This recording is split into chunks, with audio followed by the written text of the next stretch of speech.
Presentation of WGN Sports.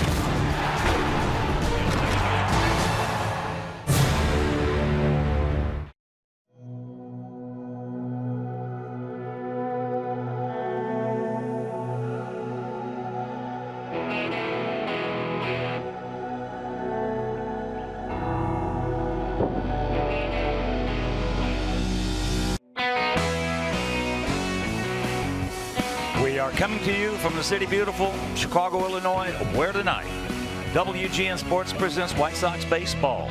It's Avi Garcia, Jose Abreu, and Rick Renteria Sox as they get set to butt heads with Bruce Bochy's San Francisco Giants. Hi everybody and welcome. I'm Ken Harrelson with Steve Stone as we get set to bring you game 2 of this 3-game series. In the opener last night, if you missed it, you really didn't miss a whole bunch. They won it 9-2. The only 2 runs we got, 2-run homer by Avi Garcia. But on the other side of that field, Buster Posey in those 3 World Series championships by the Giants, he's been the man.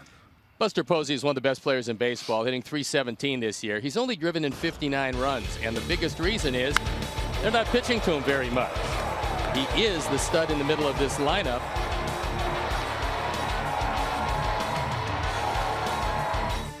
And so goes Posey, so goes the team. He's hit in 8 straight.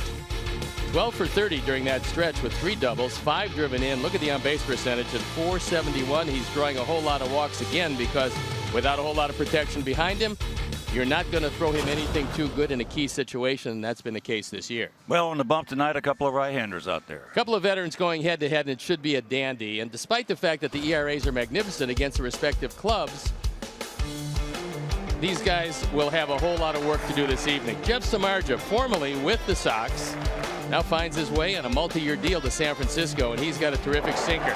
Throws a splitter to go with it, and all things considered, he's having a pretty decent year. For a while, it didn't look like James Shields was going to be able to make this start. He was throwing the ball pretty well last time out. He dropped his arm angle to sidearm, and that's really helped him. However, this one going right back at him. At that point, we thought probably lost for the year with a broken knee. He felt he had one, but fortunately, he came away. X-rays were clean. He's back right out there without missing a start. This is a very durable pitcher as he has been through his career. So against the Giants, James Shields is a .262 ERA and a 2-3 record. Jeff Samardzija 1-2 against our Sox with an ERA of an even 1. So it should be an interesting battle tonight. It's nice to see James back out there again. He's a guy who wants the ball each and every time, and he's got it tonight. All right, game 2 of this 3-game set. So sit back, relax, and strap it down. White Sox baseball coming your way.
struggle with 5 straight losses this week, and managing a young roster with only a few wins can be challenging. But Rick Renteria tries to use each game as a teaching moment and find the positives. I guess it's like a novelist or a writer. The best ones are always speaking most times of through life experience.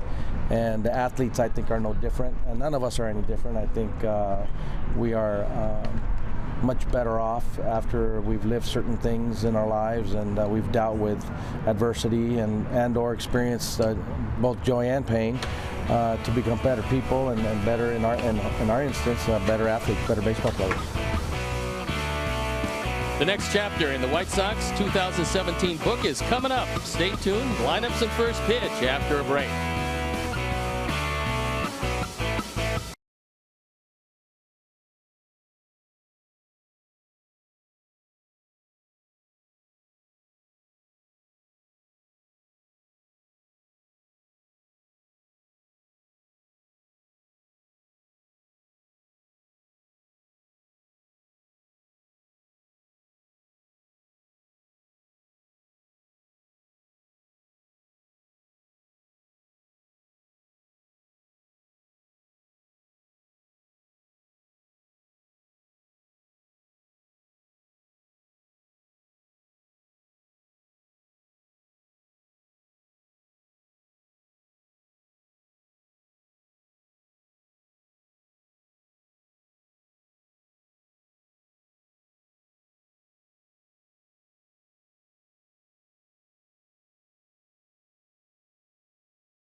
Brought to you by Xfinity, changing the way you watch sports on TV. Sox taking the field. And let's take a look at how Bruce Bochy is going to line up his San Francisco Giants for the game this afternoon. The Giants having a tough year, as are our Sox. Denard Span leading it off with the very talented Joe Panik in the 2 spot. Then it's Buster Posey, Brandon Crawford, Nick Hundley, Pablo Sandoval, who had a big game yesterday, along with Hunter Pence, Austin Slater, and Ryder Jones rounding out the lineup. The defense and how they'll line up behind James Shields. Nicky Delmonico once again in left field with Adam Engel and Abisail Garcia in the outfield. Then it's Yolmer, Tim, Yoan, and Jose in the infield. Omar Narvaez gets a nod behind the plate. And James Shields on the hill. Did not miss a start despite that line drive off his knee. On for his 18th start, 2-6 ERA at .572. For James, keeping the ball in the ballpark will be a good trick. The umpires. Stu Sherwater has the plate. Eric Cooper at first. Adrian Johnson at second. And Gabe Morales is at third. So on what's turned out to be a beautiful night for baseball, the wind will be a factor tonight. It's blowing toward the right field corner, and anything hit with anything on it to the right side probably is going to depart the ballpark. And James continuing the warm-ups. Just the fact that he is out there after witnessing that line drive he took is a testament to the fact that the man's only been disabled one time in his entire career. He wants the ball every chance he gets, and going back out there to put together a good one tonight against a struggling San Francisco ball club who's managed by one of the best in the business, Bruce Bochy. When he was with San Diego, he was equally as good a manager. He just didn't have near the talent, although he was pretty good down there and got a whole lot out of some teams that probably didn't have as much talent as he would have liked. But that was put to bed when he came to San Francisco. Brian Sabian, then the GM, got him a whole lot of talent. And it seemed every other year, because it was every other year, Bruce Bochy and his Giants won the World Series. It'll be a little bit tougher the next couple of years, as the Dodgers are really loaded with a lot of good young players. So they've thrown the ball around the infield, and that means that we're ready to play baseball. That also means I'm ready to turn it over to my play-by-play partner, Ken Harrelson. All right, Stoney, thank you. And once again, good afternoon, everyone, and welcome. Early afternoon to White Sox baseball right here for WGN Sports. Game 2 of this 3-game set. As Denard Span, 33-year-old veteran, gets set to lead it off against our veteran right-hander, James Shields. Indeed, he is a gamer. There's no doubt about that. Span hitting .269, 11 homers, and 38 driven in. As a matter of fact, he hit his 11th home run last night. Line drive into the right field seats.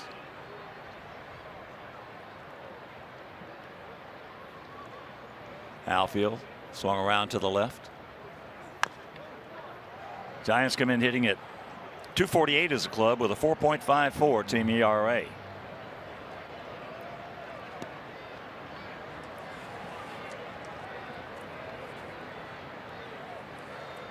See Bruce Bochy in his 11th season as a skipper for the Giants. Well, he and Brian they just formed a terrific tandem there in San Francisco, much like Schuerholz and Bobby Cox did down in Atlanta. Yeah, there's no doubt that a good manager is going to need a good general manager. You don't have to go out to dinner with them every night, but you've got to have a good working relationship with them. Just tell them what you would like and don't specify a particular player, and normally it works out okay. But it just so happens that both those guys, Brian and Bruce, are just terrific guys, period. Yep.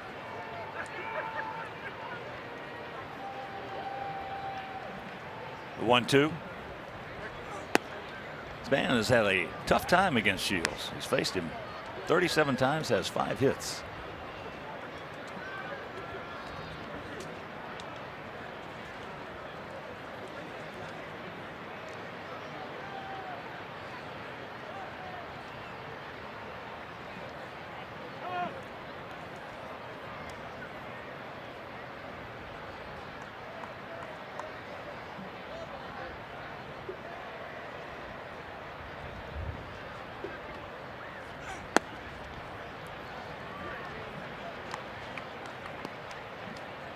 Had him 1-2. It is now 3-2. Just not a cloud in the sky. Beautiful day here in the city. Beautiful. 66 degrees at game time as you look at Joe Panik in the on deck circle. Payoff pitch. A bullet. Foul. And here at Guaranteed Rate Field, 330 down the left field line, 335 down the right field line, 375 in the gaps and 400 straightaway center. And what wind there is going out towards favoring right field.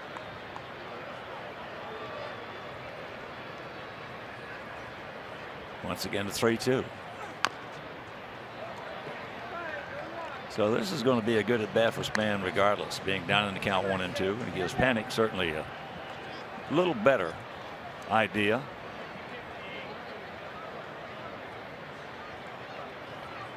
This is going to be the 8th pitch coming up, and he is playing the leadoff man to perfection. You want extended at bats if you're going to lead things off, especially if you're on that on deck circle. Oh yeah, pull the string. He gone.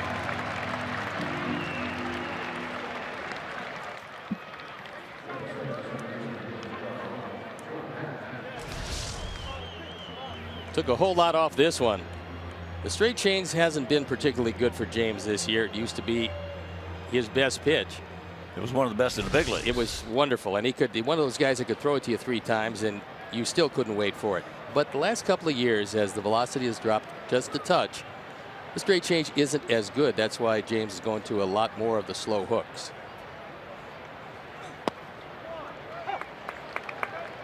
Well, he'd love for that one to be called a strike all day, because James can paint the outside corner at the knees, and he got about an inch and a half off the corner. He got a called strike. There you see on pitch cast. Panik, prior to coming in here last night in the series, that was against the Rockies, wasn't it? Was. How about that? That was. I mean, I've never seen anybody do that. Now I have seen a guy get 9 hits the first 3 games of the season. Darren Jackson. We opened up in Seattle one year. He got 3 hits in the opener, 3 hits in the second, 3 hits in the third, and didn't start the 4th game. Well, whoever was managing wanted to take advantage of the hot streak. Well, our manager wanted to cool him off. It's a good thing to do with your own players. He cooled him off. He didn't get another hit for a week. I've never seen that. 3, 3, and 3 in 3 games, 9 hits, and doesn't start the 4th game. And in there were a couple doubles and a home run. Sometimes it's just really difficult to get into that lineup card. I mean, that appeared to be his big problem. He couldn't get on the lineup card.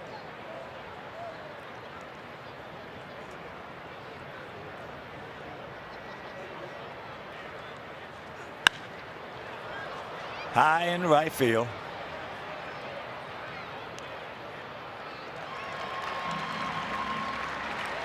So that is out number 2. And a reminder, the 27 Chicago White Sox are presented by Guaranteed Rate. For a low mortgage rate and incredible customer service. That is always nice to have. Incredible customer service. Go to rate.com. So here's Posey.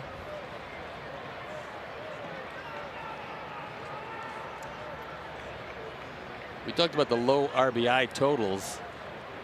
A lot of people pitching around him. He is the huge difference maker in the middle of a very much depleted lineup. Well, you framed it right in the opening. As you said, that's the reason his RBI total is low. Yeah, because he's fully capable. I mean, with his batting average and what he's done in the past, he's capable of driving in a whole lot of runs, but not if he's not pitched to. Well, up the middle, going to be a tough play. Couldn't find the ears on it and can't get it. So that'll be a Kansas City special, but Posey coming up a little gimpy. He's not used to many infield hits. And this was one, if Yuan had secured the baseball, you make the throw, you get him at first. That little bobble at the end, and that's all it took for Posey to beat the play at first base. James can't get to it. Yuan can. Normally he's very accurate from this side of the diamond. And right there, that bobble cost the play at first. That's all right with Brandon Crawford. Most hitters like to get that pitcher out of the stretch.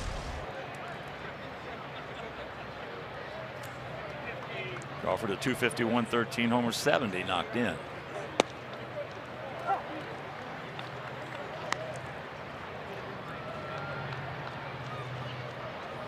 That's a point that's really not, in my opinion, talked about enough over the years in baseball. You get certain guys, like in this lineup, as there's a shot, and that's just foul. Thank you very much. If you're going over the giant hitters, which they do before each and every game, the one guy you will not or should not allow beat you is Buster Posey. That's it. He's the man you would key on each and every game. But the man behind him, Crawford's driven in 70. He's done a good job. Yeah, he's a good player. He's a very good player. Giants got him in the 4th round back in 2008. Well, and this is taking nothing away from anybody, but you take Hank Aaron, Bad Henry. He had some pretty good protection behind him, Eddie Matthews. And then they had there for a long time dangerous home run hitter Joe Adcock. They had Rico Carty as you move forward. Well, he was going forward, and he was an outstanding hitter. Yeah. He was way below the radar nationwide publicity wise. But not for the guys who pitched against him, because he was really tough.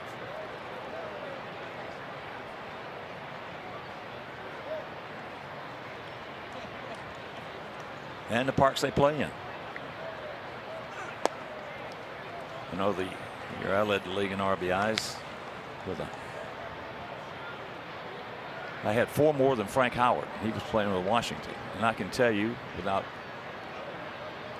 any doubt in my mind, if he had been playing and hitting the spot 4th in the Red Sox lineup like I was, he may have driven. I drove in 109. He drove in 105. He may have driven in 140 because he had 2 guys hitting in front of him. Neither one of them hit 200. Yeah, you have to have somebody to drive home. You can't just drive yourself home exactly all the time. right. So it does make a difference in the park you're playing in and also the lineup you're in.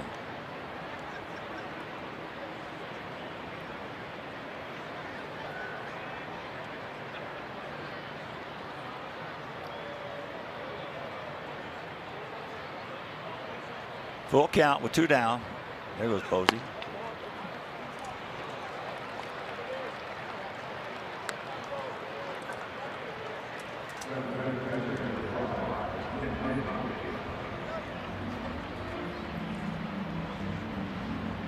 Hundley drove in a pair last night with an RBI single in the 9th inning. The game was pretty well put away at that point. He did also draw a walk and scored a run in the 4th.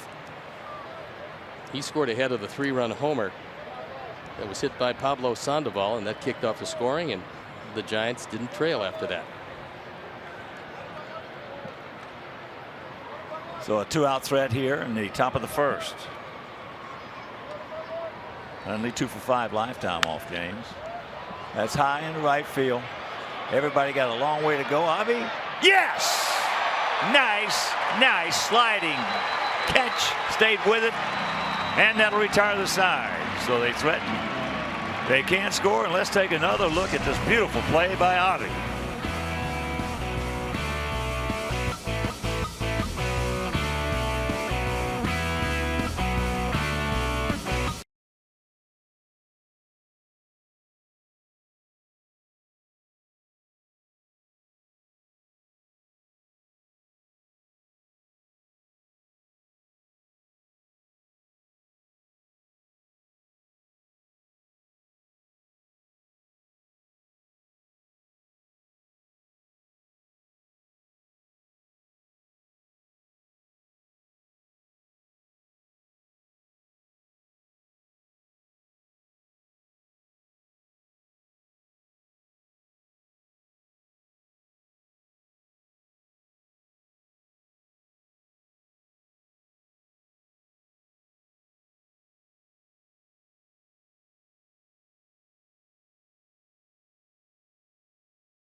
America runs on Duncan. Yolmer leading it off. Juan Moncada in the 2 spot, then Jose Abreu, who over the last month or so has just been nails. Then it's Nicky Delmonico, Avisail Garcia, Narvaez, Anderson, Brantley, and Engel rounding it out. The defense and how they'll line up behind Jeff Samardzija. It's Slater, Span, and Pence in the outfield with Sandoval, Crawford, Panik, and Ryder Jones in the infield. Nick Hundley gets a nod behind the plate. Jeff Samardzija on the hill. He's 9-12. There you look at the numbers. This is 29th start, so he's been durable. And when he's right, he throws a lot of ground balls because he's got a pretty good sinker and a splitter to go with it. But occasionally, the control on his fastball deserts him. And before we show you our picks to click, you at home select yours.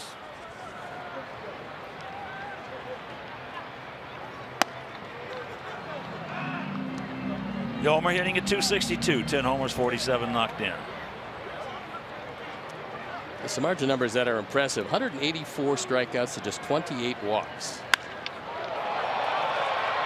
That ball hit deep in the center field. Span, it seems like, against us, he looks like an all-star, both with the leather and the lumber. I got to believe that the wind had a little part in that ball staying in the ballpark. Yolmer hit it awfully hard.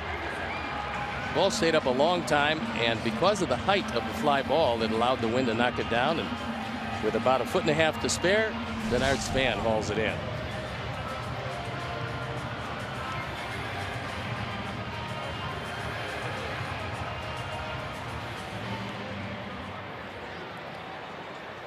So here's Moncada.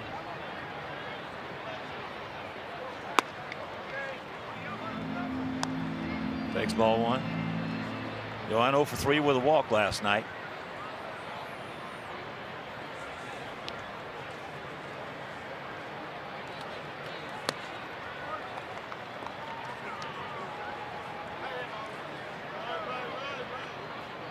Two and nothing.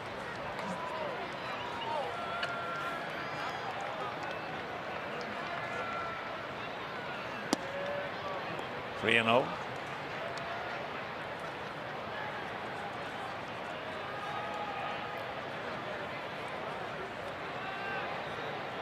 Sox come in hitting at .253 as a club with a 4.90 team ERA.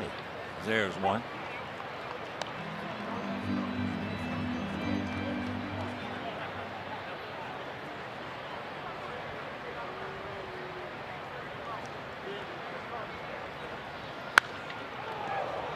One things you can't look for if you're a right-hand hitter, and Yoan is a switch hitter, facing him from the left side. But Samardzija not going to walk many right-hand hitters. He's walked just 10 of 362 he's faced. That's among the best in baseball.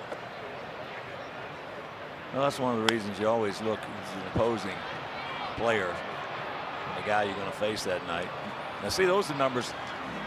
I don't like all the analytics and sabermetrics, as you well know, but there are a lot of numbers in baseball that are great. Yeah, there's no doubt. If you tell me if I'm hitting against Samardzija tonight, that he's not going to walk. He's not going to walk. Boy, I'll tell you what, that just tells you a couple of things. First of all, it tells you he's not afraid to throw a strike. He's not afraid of the bat. And you're probably going to get a good pitch to hit because that ball hit hard. Good play by Crawford. So 2 hard hit balls. Yeah, Crawford's just an outstanding shortstop. Did not have a real good game last night, but that doesn't diminish what he's done for his career, which is and under the radar again, because you don't hear that much about him.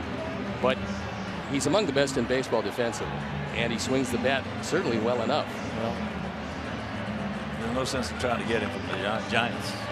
He's got a really good contract, controllable through 2021. Well, good players should have those good contracts. It's the guys who can't play who get good contracts to kill you. Breaking ball to Abreu. Cheapest player, as a rule, in any business that you have, especially in baseball, basketball, football, hockey, whatever it may be, is the guy who makes the most money if, in fact, he earns it. Jeff Samardzija is 16 under 500 for his career. And the Giants, knowing that he not only will take the baseball, but probably hang around for over 200 innings each and every year, they paid him a great deal of money.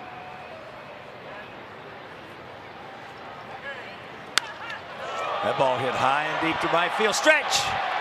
Pins back. You can put it on the board. Yes. And it is 1-0 good guys. 1 away from the 30 mark for Jose Abreu. 15 away from the coveted 100 driven in. That was 29 and 85 on the power numbers, and Jose went the opposite way. And we told you about the wind blowing toward right field. Jose doesn't need a whole lot of help. This one helped him just a bit. That fastball is down, and Jose hits it out.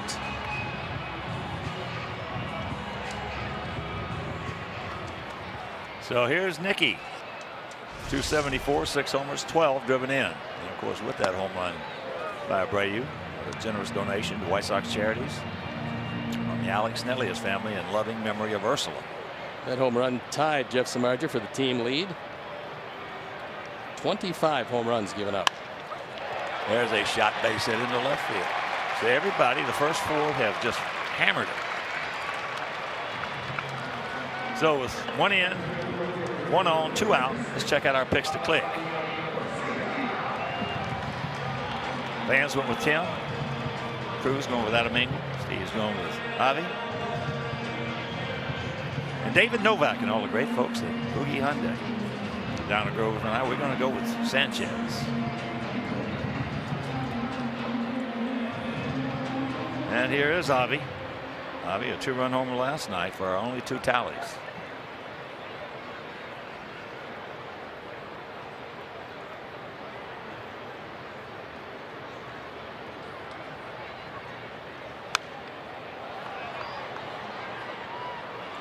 Off-speed breaking ball. Avi fouled it off. Pretty good pitch to hit. He made a pretty good pass at it, just underneath it.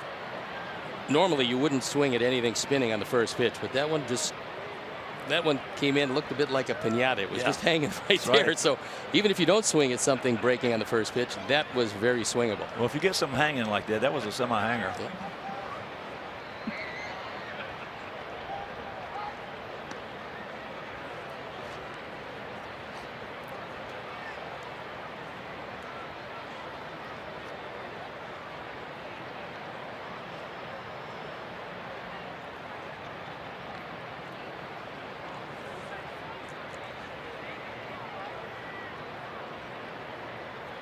Long set. That is high into right field. Hunter Pence. So that'll retire the side, but not before the Sox get on the board, and here's why.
Here's Pablo Sandoval.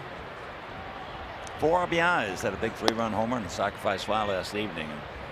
We mentioned Giolito. Giolito threw the ball well last night, but he made a huge mistake to Sandoval with a couple of guys on. Pablo was 0 for 39, and he threw him a high straight change.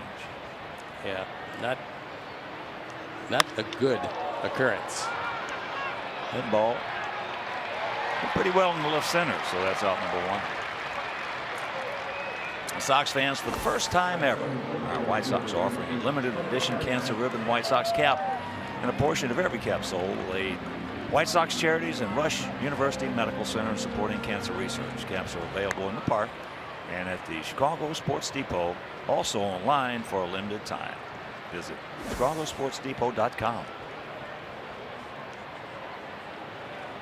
Here's Pence.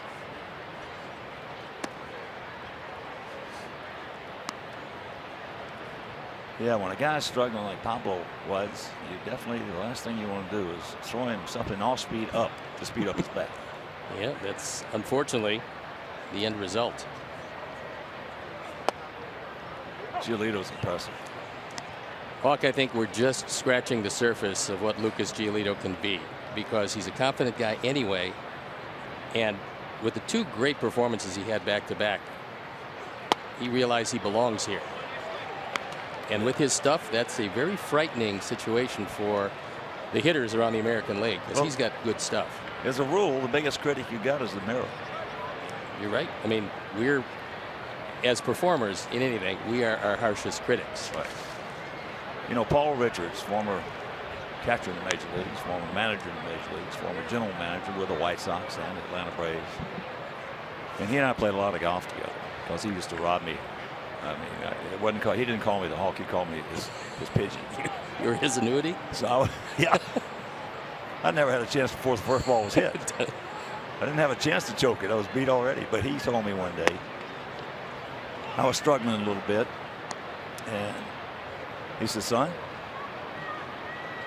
he said, I'm going to tell you something. He said, you know, good hitters are not born. Good hitters go out there, they work their behind off, they pay the price. And one day they get up and they look in that mirror, and the mirror looks at you, and he says, you can play up here. That's foul. And that's exactly what happened with me. I was struggling. And we were playing the White Sox, as a matter of fact. Joe Horland was pitching. I was with Kansas City. And I'd been working very hard. And I had started, that mirror started to like what it was looking at. Someone standing behind you? You know, which one is for you? I've already figured that one out, but thanks. So, sure enough, the White Sox were in town, and Horland was pitching, and I couldn't hit him with a paddle. But I went to the ballpark. There's a ground ball. Timmy on the move. And that is out number 2. And I looked at the lineup card, and Alvin Dark was the manager, and Ramon Webster was playing first base, and I was not playing. And I went in to Alvin's office, and I said, Alvino, I got to play tonight. He said, Kenneth, he said, Harlan's pitching. You don't do very well against him. I said, Alvin, I got to play tonight. And evidently, the way I said it, this is tough for a manager to do. Post a lineup card, and then go take it down and change it. For a guy coming out with no injury, yeah, that's tough. He did it. He changed. And the first pitch that Joel threw me was a slider down in. He had a Jim Dandy. And I hit a rocket right back through the middle, missed his head about maybe 1.5 feet, 2 feet. And from that point on, let's put it this way. At the time I was making $12,000. 2.5 months later, I signed for $150,000 with the Red Sox. Well, that was a good insertion into the lineup. It was the mirror. That young man, if he looked in the mirror, he would see some very tasty nachos. There you go. Wait, don't take it away. I'm still working on that. Ground ball takes all. That's a nice Cantini bounce to Sanchez. Throws him out. A nice 1-2-3 inning. And we'll go to the bottom of the second. It's 1-0 good guys.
GNTV.com and click on the Game Zone for the latest stats and information. Dodd Camera, family owned and serving Chicagoland for over 125 years.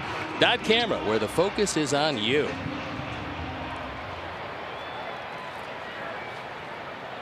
Here's Omar Narvaez hitting at 269, a couple of homers, 14 knocked in.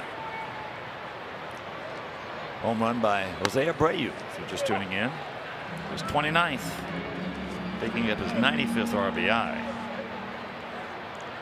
Into the bullpen in right field. Or check that, 85.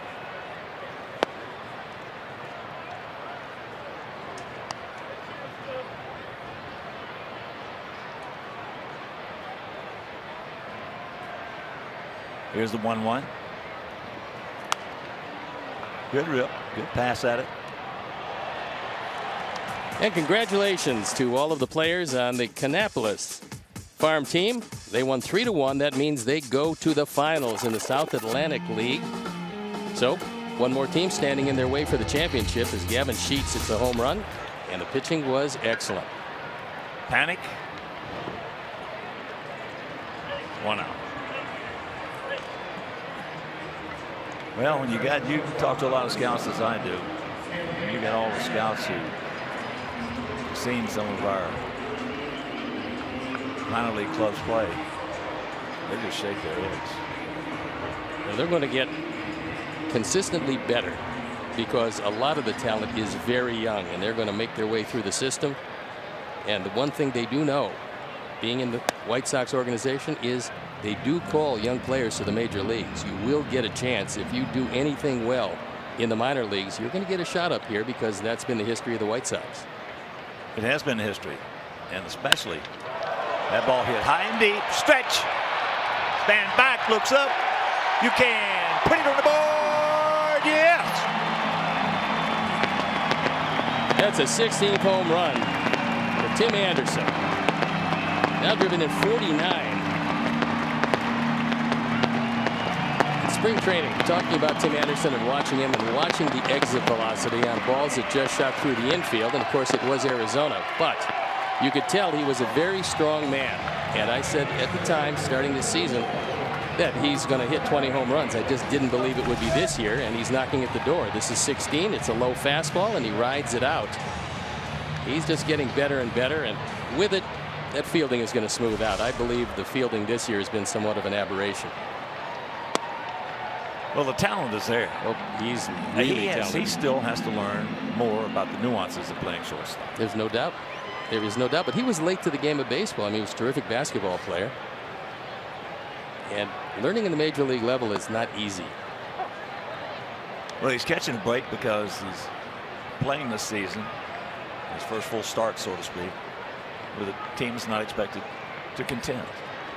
And that takes some pressure off. He also learned a little something because he had to learn this, something that you don't want to go through, and that is a lot of pressure off the field for occurrences that he had no control over. And he's learning how to compartmentalize. All young players have to do it, because when you walk on the field, you leave your personal life, put it on the shelf, and go from there.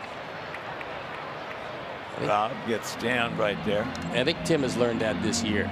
It was not an easy year for him off the field, but he's come back now, and you look at the power, you look at the exit velocity, just watch his overall game, and you realize that he has a lot of tools. Now bringing them forth is the key. Well, I lost my best friend one year, and I'll tell you what, to this day, and that was a long time ago, to this day, I still think about it often. Yeah, I mean, it's a difficult thing. For a young player who's just trying to feel like he belongs in the major leagues, then throw in some off the field issues, most of them not any way, shape, or form what he did, just the way life works. And so for a while it was very difficult for him. What he's got going for him offensively is the fact he's got he's got a great release of the bat. And that'll tell you two things. It'll tell you he's got strong hands and strong wrists. Can you teach that? Or is it just not too much? So that's God-given. Yeah. Yeah. Well, look at Bad Henry. Aaron. Henry was not a big guy. Also wasn't a home run hitter. He was a line drive hitter when he came up. Well, he had 25 home runs one year in the Sally League. He was with Jacksonville. I was a visiting club bat boy, and he tied Tom Giordano for the league in the Sally for 25 home runs. But he was wiry, wispy, but I'll tell you what, he released that bat, and when he did, you could almost hear it coming through that zone. He and Don Baylor were similar hitters in that when they came into the league, they both were line drive hitters. And then as they got older and stronger and knew what pitchers were going to do, then started to hit the ball out of the park. In the case of Henry, he hit it out at a historic pace. He did that.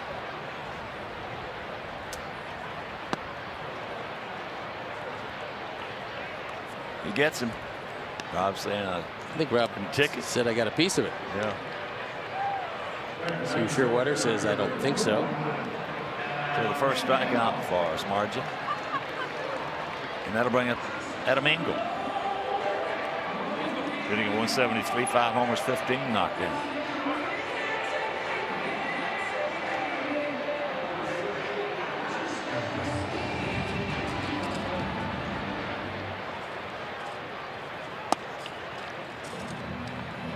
There's a break. It's a pretty good pitch. That was a strike. Good pitch.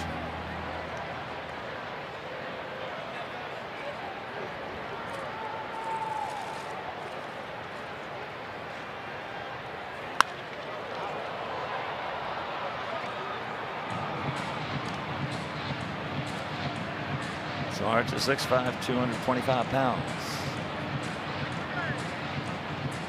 And his alma mater taking on the Bulldogs of Georgia tonight. Boy, there were, because the Bears are playing the Falcons, there were so many people from Georgia around. That's all you saw walking down the streets. Well, my daughter just texted me. She said half the stadium is red. Yeah, not surprising. I think they were all in downtown Chicago up until game time. I've got a ton of my friends from Savannah came up for this thing. A ton of my classmates at military school, Benedictine, came up for this game. Now, they all wanted to stay with me. I said, hey, I'm pulling for Notre Dame.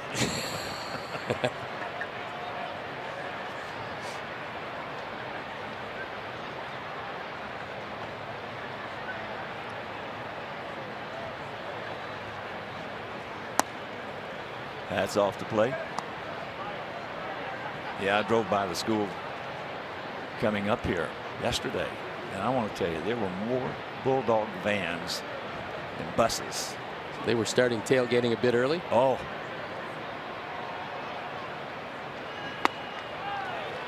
Got him. But the home run by Anderson and his 2-0 Sox.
Looks up, you can put it on the board.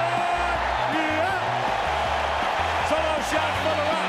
Tim Raines and the Sox leading 1-0.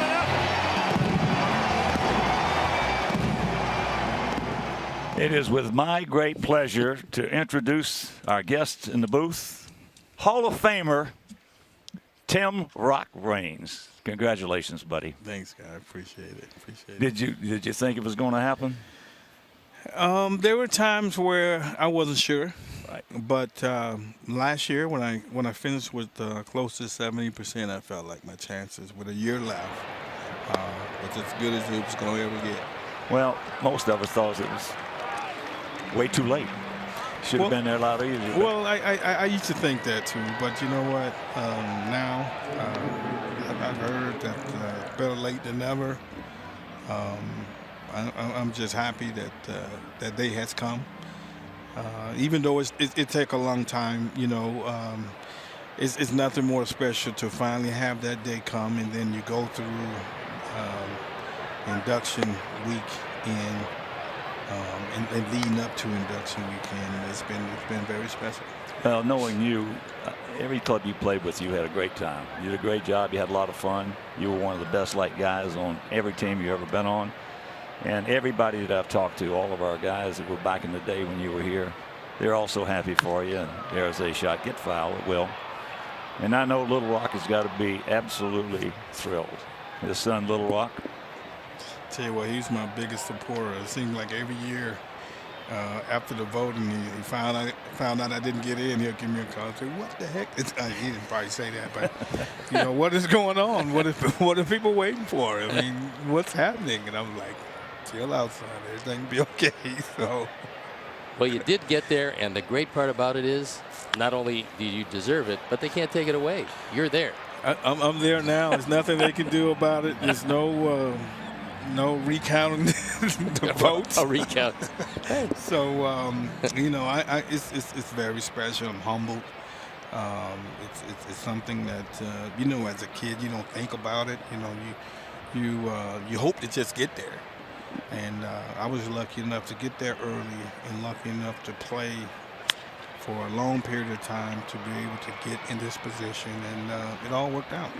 Who was the best player that you played with, a teammate of yours? Because I know you came up with some great Montreal teams and then, you know, made the rounds after that. But who was the best? Yeah, it's going to be Wow. You had a great one up there in Montreal, too. Well, you know,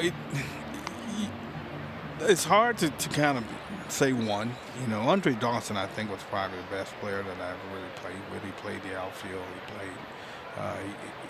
He hit with power. He hit for an average. He drove in runs. He's a Golden Glove outfielder. He stole bases, even though he had the worst legs I ever seen a guy have in the game. But it's kind of hard to say, man. It's hard to say. I mean, Frank Thomas is probably the greatest hitter I ever seen. Yeah. You know, Vladimir Guerrero. I mean, I played with that kid. So, I mean, and I can probably name some other guys. You know, Derek Jeter over here in New York, and you know. So I thought he was overrated. You know, a lot of people say that they're probably from Chicago or somewhere else. Derek Jeter's one of my all-time heroes in this game, so no overrating at all when you look at his body of work. But you know, I also played with Cal Ripken. I mean, I played with him for a week. So I've been fortunate, you know, to play with and against a lot of great players. And it's just hard to say. It's just so many great players I've had an opportunity to play with or against. Well, you had so many great games, stealing bases. I mean, on and on and on. At one time, one of the better fastball hitters in the game. Is there anything that, when your time with us and the White Sox, anything that really sticks out in your mind? Well, just, you know, I enjoyed the whole 5 years here. I mean, even though, you know, things didn't work out after. Hold on 1 second. Are you going to stay with us? Yeah, for sure. We'll be back with Hall of Famer Tim Raines.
Chicagoland viewers, text Subway to 97999 right now, and the 300th texter is going to win a $30 gift card to a Subway restaurant in the Chicagoland area. Subway, so much sandwich.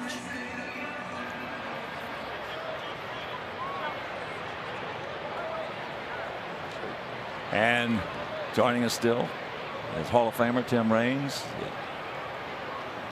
There have been a lot of people as that ball hit hard by Yolmer into actually a little high. He hit the ball very hard his first at bat deep into center field, so 1 out. But here's a man had 16 leadoff homers, hit 170 home runs, stole 808 bases. And you know, I don't know of anybody that I've known or have been around where people were more happy to see a guy go in than you were this year. You had to have, your phone had to just absolutely lit up for a long time. I tell you what, I had like over 600 text messages, and I didn't think I knew that many people.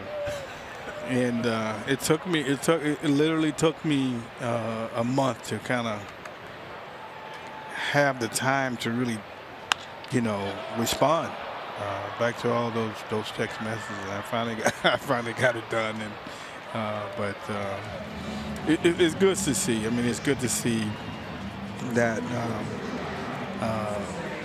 so many guys enjoyed playing with me or even playing against me. I mean, I had friends outside of teammates, and you know, I was that guy who always just wanted to compete at the highest level, and regardless, you know, you have that mutual respect for the opposing team and players. And it's just mano a mano. Let's go out and let's see who's the best today. And it's not always going to be the same every day. And I just enjoyed. I enjoyed that fight. I enjoyed that competition. I enjoyed going out there and best against the best. I mean, I felt like I had my best games when the top pitchers was out there. You know, we got Jose That's what Hall Abreu's. of Famers do. Jose Abreu's done that. He kills Cy Young Award winners. Each and every one of them. He just kills them because he's up for the challenge. I assume you wanted that challenge. Yes, definitely. Well, you ought to see him on the golf course. Him and Little Rock both. They beat Casey and I one day down at Southern Dunes. Remember that? Remember that. But you know one thing about Rock, when people talk about you and ask me about Tim Raines, there have been a few guys in my career that I can honestly say. Frank Howard was one. Tim Raines was another. And a couple other guys. I never heard them say one bad word about another person. Not one time. Is Tim Raines I've ever heard him say, in all the times we've talked, one bad thing about anybody. That's very unusual. You know, that's where I think it comes from respect. I think I respected everyone regardless if you were a nice guy or a bad guy. As long as we had that mutual respect for each other. And even if you didn't like me, you know, as long as it's, you know, if you don't say nothing to me, I won't say anything to you, but I'll still have that same amount of respect for what you do. And hopefully you have that same for me. And if it didn't work out a certain way, then I stay away from around you. I mean, you know, I wouldn't put myself in position to kind of be in a position to, you know, have anything go wrong. But I've always felt like if I couldn't get along with you, no one can get along. Let me ask you one question because we see it every day. You're a switch hitter. How difficult was it to keep the same stroke from both sides of the plate? Because it's difficult enough to groove one stroke, let alone two. I don't think you can. I don't think it's the same swing. I think you know, left-handed, I was more of a power opposite field type hitter, but right-handed, I was more of a pull hitter. You know, I didn't have the same kind of power, and that was my natural side to the opposite field, right-handed. And I think it's more because I'm right-handed and I was a top-hand dominant. So actually I had more power left-handed because my bottom hand was my strong hand. So it gave me an opportunity to drive balls the opposite way. And actually center field was probably my power zone. You know, if I got fastballs out over the plate, I wouldn't try to pull them, especially middle of the way. I'm trying to hit it out the park, the opposite field, and that's probably why you see a lot. You know, that ball you showed earlier, I hit the left center. That was where I was trying to hit the ball. Well, you know, that's not uncommon for them. You know how guys screw around in batting practice. You get right-handed hitters hitting left-handed hitters hitting right-handed. Usually they can hit the ball further from the opposite side. I could hit the ball further left-handed than I could right-handed because, as you say, that was my power. That was my power hand, my power arm. And Mickey Mantle was the much better hitter right-handed, but he had more power left-handed. Right. That's when he hit the facade in Yankee Stadium and knocked that piece down, or else the ball would have gone all the way out. But Rock, congratulations, buddy. Hey, thanks for having me, and guys. you know what's the best part about it? You know you're loved. Oh, thank you. Thank you so much. Thank you so much. Tim, congratulations Good again. seeing you guys, It's great man. to see you. Good to see you. Hall of Famer Tim Raines. What a guy. The Abreu double. That's his 37th double. He's now 2 for 2 with that homer. Tell Little Rock I said hello, would you?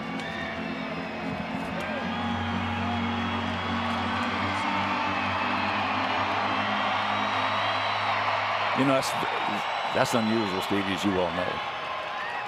To know some people who never said one bad word about anybody. Well, yeah, it's just this side of unbelievable. Yeah. But that's, you know, that's the kind of guys they were. Frank Howard. I heard the same way. just great things about Frank. Yeah. Met him a couple of times, but didn't interact with him very much. And I knew Tim, of course, and Tim was, and he is a terrific guy. Oh yeah. Well, he's one of those guys you can time, but you can't beat him.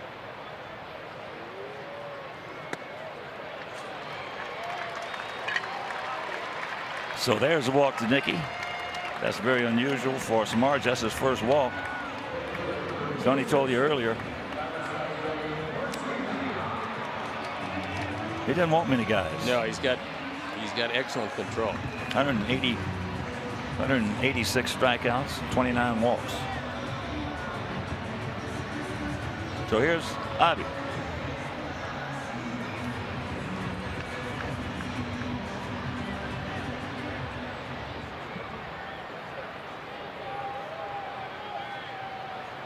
He told me Little Rock is the hitting coach now in the Orioles organization.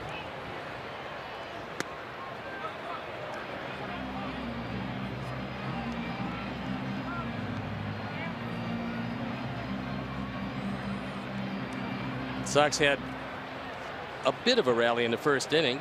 After 2 were out, nobody was on. Here in the third, there was 2 out, nobody on before the double and the walk.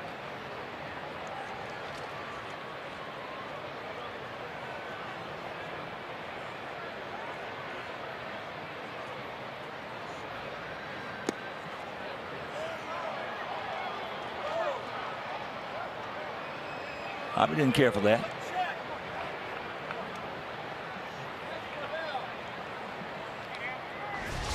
Here's the look that Eric Cooper had at first base.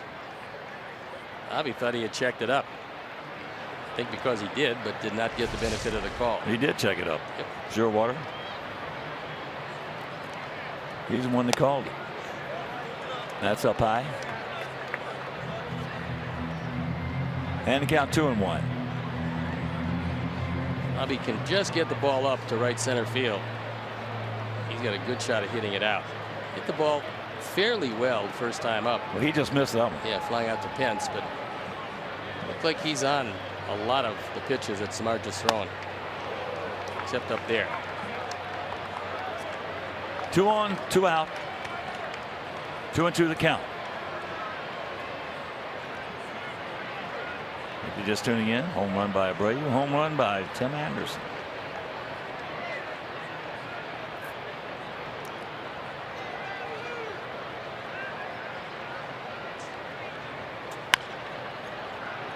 Out and around that one. The Sox fans, join us as our Sox take on the Angels for our final home game of the season on Thursday, September 28th at 7:10. And the first 10,000 fans will receive a special fan-designed T-shirt presented by the Village of Bedford Park. All the good folks at Bedford Park. Bring your business home to Bedford Park and win big. So get your tickets today at whitesox.com or call 866-SOX-GAME. That had a good piece of the hand, but it was ruled a foul ball.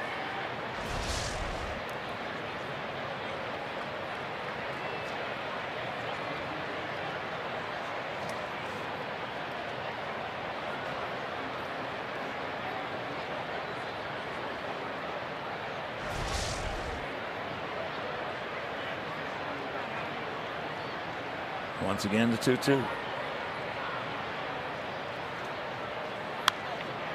Boy, he had a good rip at that one, just underneath it. Jeff tipped that pitch off because he slowed down his motion. That was an off-speed pitch right in the middle of the plate. And Samardzija very lucky to get away with it. That was a cookie. Literally right in the middle of the plate.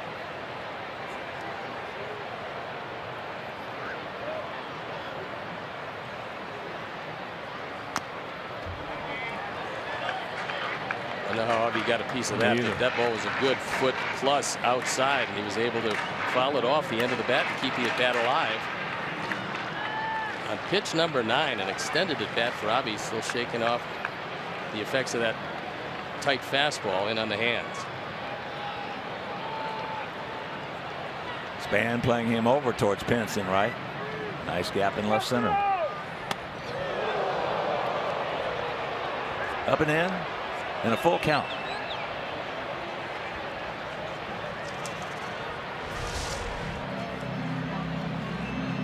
See, Hundley wants it inside. It's not that far inside.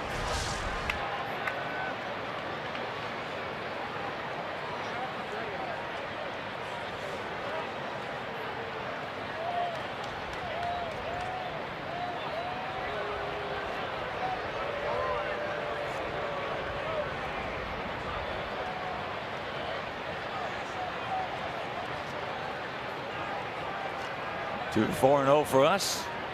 No runs, 1 hit. No errors for them. They're in the bottom of the 3rd.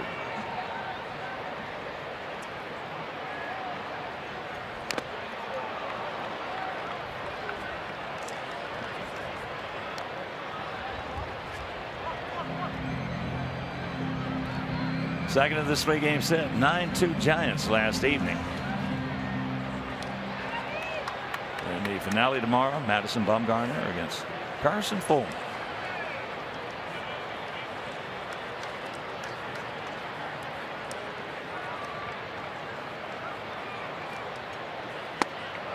Finally, Samardzija wins that battle, and we're into the 4th.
Adrian Beltre, 10-day DL, retroactive to September 1st.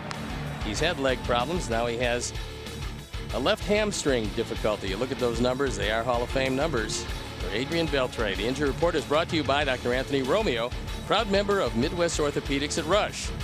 Go to rushorthopedics.com or call 312-432-2342. And they left off one of the biggest things about Adrian. The defense. Plenty of that over the years. Not too many guys better than he was. Posey had a little chopper over the head of, just over the head of Shields. That's a little Kansas City special for the only hit thus far by the Giants.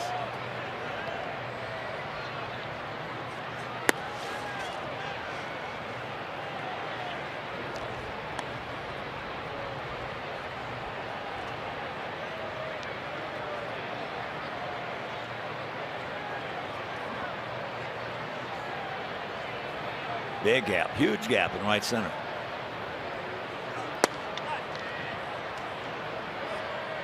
Three and 0.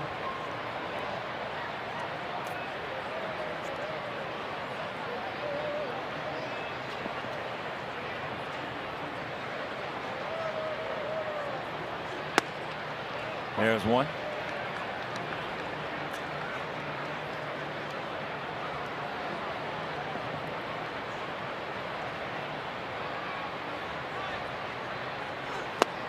Watch out. Well, hopefully everybody's okay, because that one went pinwheeling into the seats. And apparently everyone is okay. That is very fortunate. There's so many people and some not paying attention, but fortunately in the one spot where there are a number of empty seats, and there's not many spots like that down close to the field, this one landed and everybody walks away happy.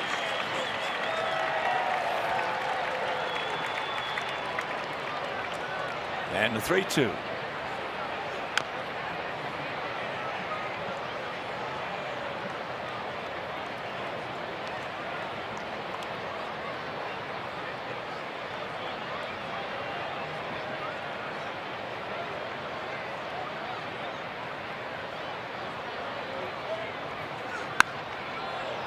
Just a roller right there, and that's where if he hit it hard, it was going. Well, James wanted to keep that ball away from Posey. Instead, it stayed not even on the inside corner. It was about 3-4 inches inside, and that man very happy with that souvenir. He should be. He's got a good jersey on. He's got the Blackhawks sweater. I love Blackhawks. They should have a real good team again this year.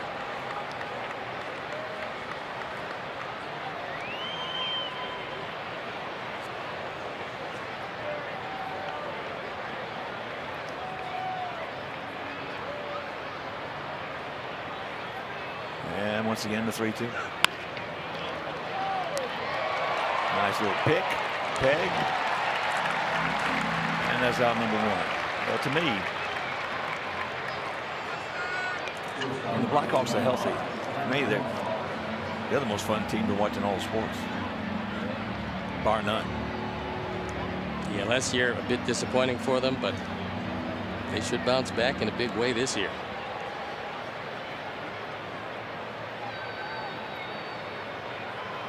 Here's Brandon. Crawford walked back in the first.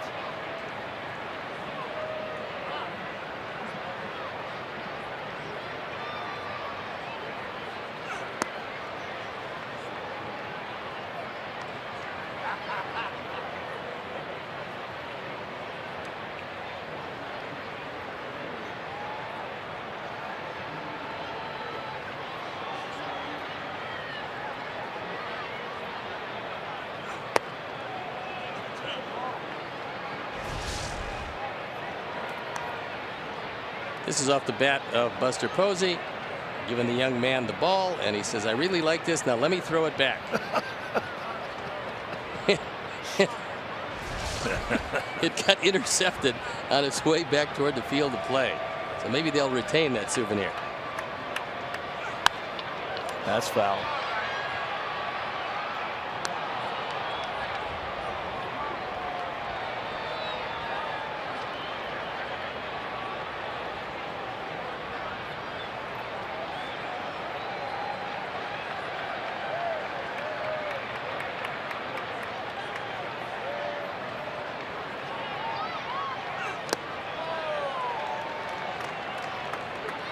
So 2-2 the count. Yeah, a couple of years ago, Jeremy Roenick and I were playing golf. He told me Blackhawks the best team. He said, "Watch those guys make other teams look like high school teams when they're healthy." Yeah, I was going to say they can do that.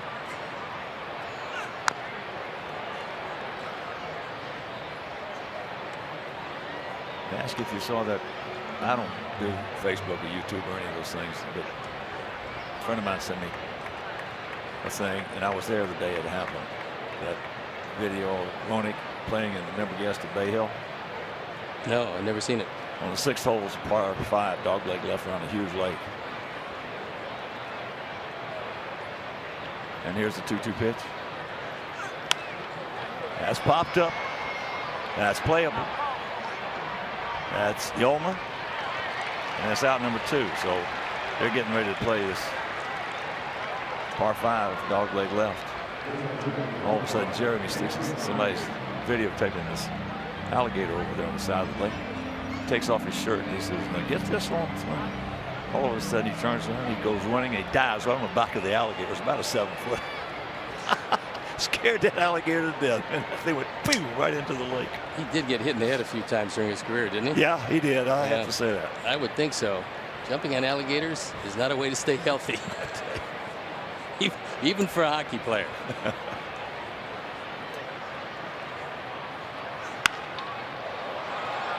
That's high in the center field. That's can of corn fighting that win a little bit, though, as Adam makes the catch. And that is another 1-2-3 inning for James Shields.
Walker found. Here's Jeremy.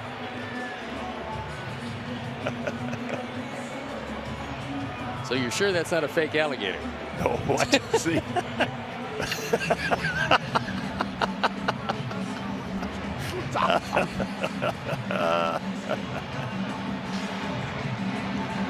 I was there that day. I didn't see it happen. Somebody told me he took his shirt off. He didn't. He just shirt and all went after it. He's lucky he wasn't a hungry alligator.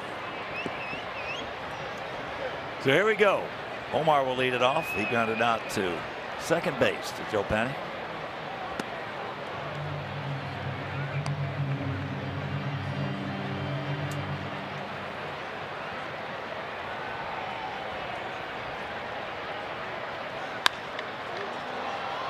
That's high into short center. Bernard Span make that play for out number 1.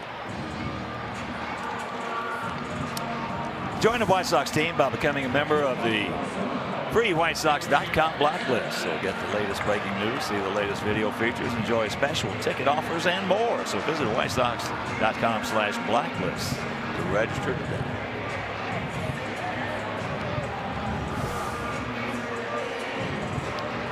Here's Anderson. He homered. His 16th in the second inning.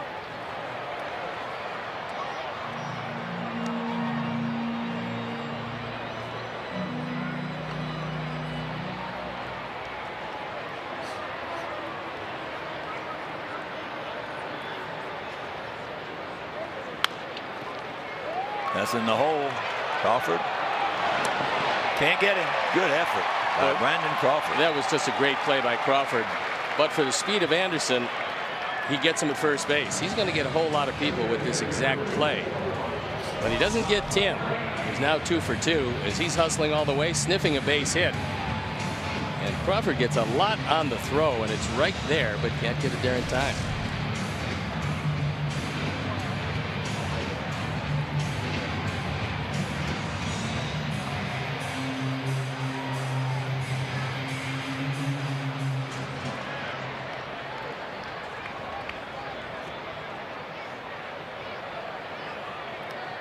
Here's Brantley.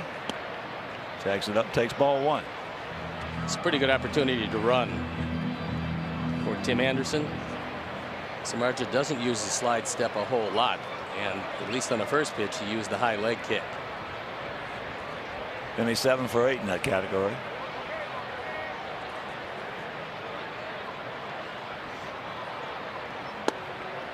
And the count 2-0.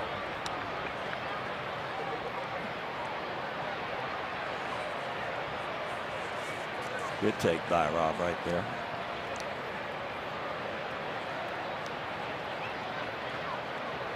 He's got a very unusual entry into his position in the box. Put a good pass on it underneath it. Wind knocking it down. Time now for the Ryan Kelly home field facts, and it centers on Jeff Samardzija when he was a White Sox player in this ballpark in 2015. He was 5-8, an ERA of 5.33. Gave up the 17 home runs in 16 starts. Then he did eventually move to one of the best pitchers parks in baseball, and that's in San Francisco. Home field facts brought to you by Ryan Kelly, thehomeloanexpert.com. So here's Adam. He struck out his first trip. Takes low and away.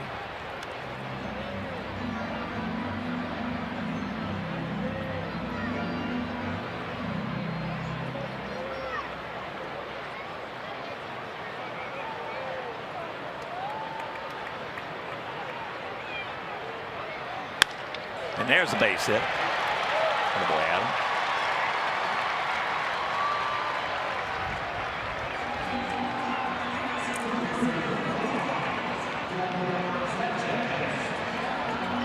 And here's Yolmer. He's going out the Denard span twice in center field, once very deep.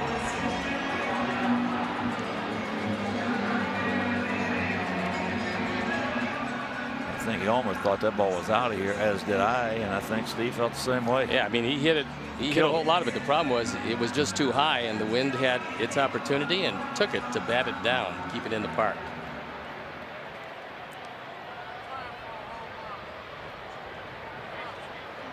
Two on, two out. Takes first pitch strike.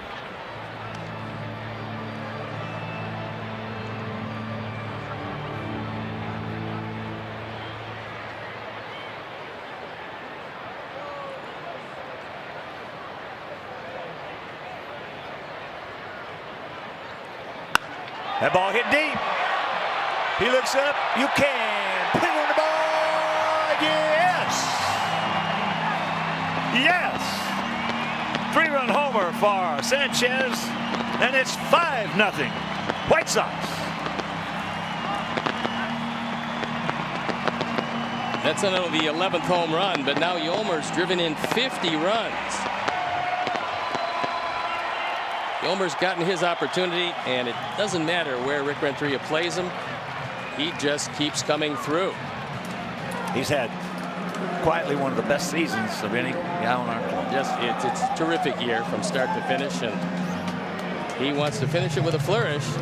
James Shields very happy to be the beneficiary of a 5 spot early. Yeah, David Novak's Pick to Click and all the good folks at Boogie Hyundai in Downers Grove. Third home run given up by Samardzija, firmly entrenching him with the team lead. It's 27 home runs he's given up. That was a spinning breaking ball that didn't do a whole lot, and Yomer did a whole lot with it.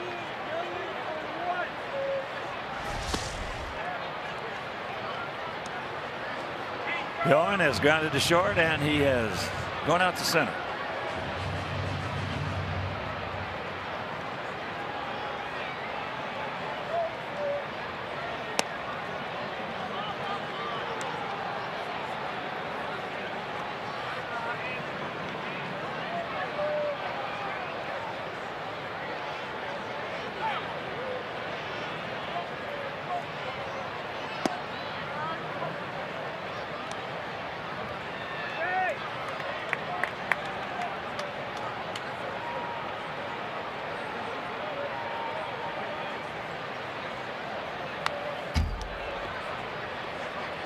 Three and one. Now make it 3-2.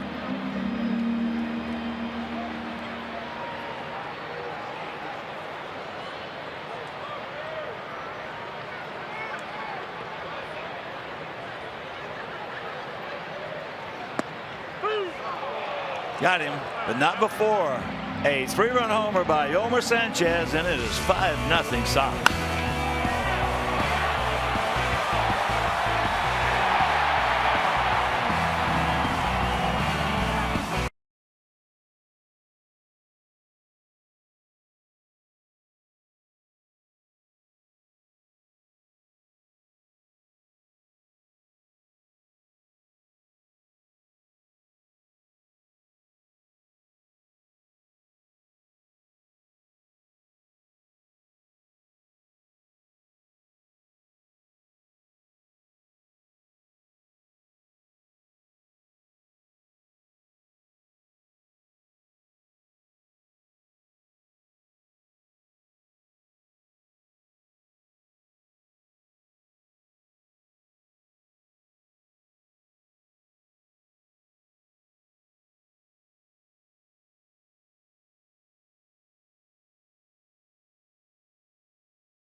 And at that time, we thought,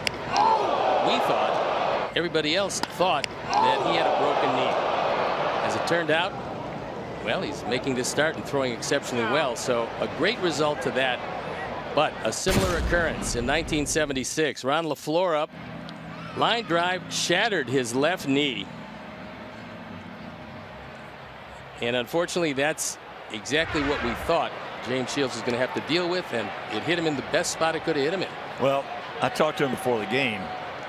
He said the doctor told him if he had hit it 2 centimeters more to his right, it would have shattered his kneecap. If it does that, well then, I mean, I'm not sure how much left in the tank for him if he has to spend a year on the shelf, but it's a non-event, and he's come out throwing very well here tonight.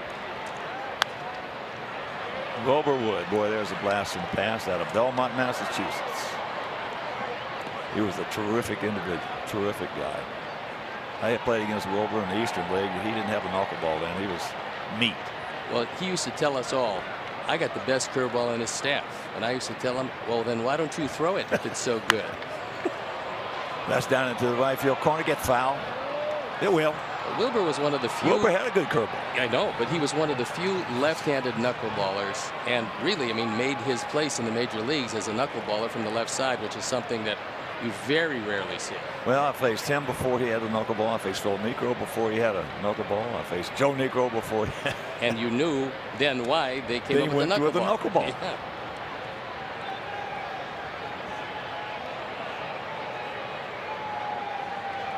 To this day, it just amazes me as that's popped up high. It's a big league pop up. Tim is there.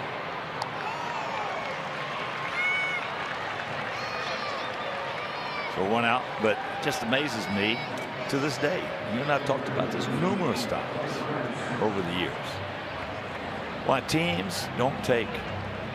You got 3 tiers of pitchers. You got the top tier, and that's the smallest tier, of course. That's where you really major league good ones. Well, yeah, the the biggest is in the middle. That's the biggest tier. That's where you got a lot of wannabe and serviceable type pitchers, and then you got the lower tier with these guys. You got no chance hardly at all, but they have a pretty good arm. Why they don't take them down and get a knuckleball guy, teach them how to throw the knuckleball? You got nothing to lose, and if you get one out of that bunch, it's worth every penny you spend. And then some. If you can find a major league starter, it sure is. It's a staff slaver. Well, look, Bruce Sutter was on his way out of baseball, and a guy named Fred Martin, who was a pitching coach, said to him, "You know what? Your stuff a little shaky. I got something for you. I think it's going to help you out and maybe keep you in the league for a few more years." Well, it put him in the Hall of Fame. It was a splitter. He was taught the splitter. His stuff was not good, but that splitter was outstanding and earned him a Hall of Fame nod. Well, the splitter when it first came out really was serviceable 2 ways. Remember, what was his name? Brian Harvey? Yep. That's one of the hardest splitters. And to this day, I maintain it wasn't a splitter. It was a splitter because they looked the same coming in. They actually are coming in the same. Yeah, the spitter's a little faster though. Yeah, that's what I'm saying. Yeah.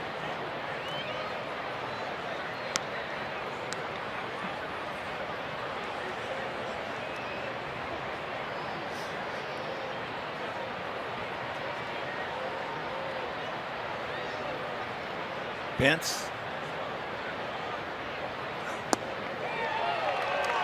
He gone. Pablo Sandoval hit a towering fly ball, and Yomer is there with Tim going through a shadow catch of a pop-up. The phantom pop-up. Well, they might get to the situation that they do in Texas when Beltre is healthy and Andrus is shortstop. He's trying to do everything he can to aggravate Beltre, even on the field of play. He'll stand right next to him on a pop-up and then not move. Well, 2 guys that outwardly have more fun playing the game than any 2 guys in this league, Beltre and Miguel Cabrera. No doubt. You know, best wishes go out to Victor Martinez, going through a heart procedure. I believe it might be an ablation. That's what it is. Yeah. That's what I was talking to Terry the other day, Francona. You know, he was under for 10 hours. 10 hours he was under when they did his ablation. Well, hopefully it cures the arrhythmia, and I think that's probably why they want to do that procedure. Terry's had all kinds of problems, and hopefully they're behind him. He's a terrific guy, a wonderful manager, and just a great representative of baseball. And if those players over there love him. Oh yeah, they and should. If you notice, they've won what 17 in a row now. And that sometimes can bring a club, something like that can bring a club together, whether it's a player or a manager or a certain coach or whatever. You got to have a common bond. You got to have some sort of a common bond, and they come along all the time. The trick is to grab a hold of it with 25 guys and the coaching staff and hang on to it. It's like that fight we had in 2000 with the Tigers. That galvanized our club. That gave us a common bond. As he gone. That is 13 in a row retired by James Shields.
Powered by AWS, and we'll take a look back to the first inning. Jose Abreu goes opposite field and hits it out. 103.7 exit velocity, 27-degree launch angle, pretty much a line drive out of the ballpark. Didn't go all that far, but didn't have to, as Jose hits his 29th.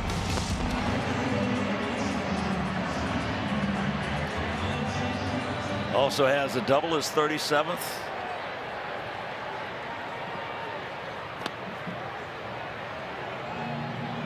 '69 extra base hits. And as he has shown throughout his career, he gets better as the season moves along.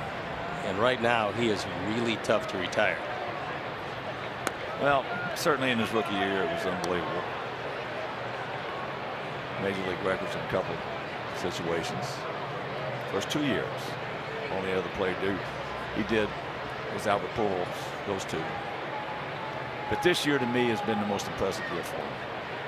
The way he started off, especially with the leather, and wasn't swinging about that well. And I'll tell you what, he just absolutely almost willed his way. He told the coaches, he said, look, I want to get out there. I want to get better defensively. And he went out there early and started working and working and working. The last 3 months, he has been a terrific first baseman. This has been a very impressive year. Maybe not as good as some of the numbers, that he's had in the past, but overall, and besides that, he has gained in stature in becoming the leader of this ball club. Well, there's no doubt he had those tendencies always, but now he's learned a little more English, but he also wants to be the go-to guy. And as the best player on the team, you have to earn that, that's what he's doing. There's no doubt. And pretty much leading by example up until this year, where he actually started to take some control in certain areas that in years past he might have stayed away from.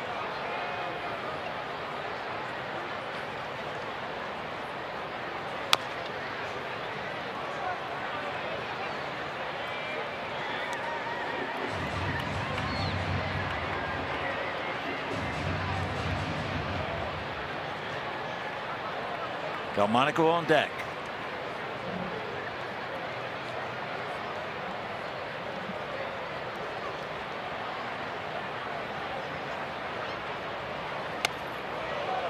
Got him upstairs.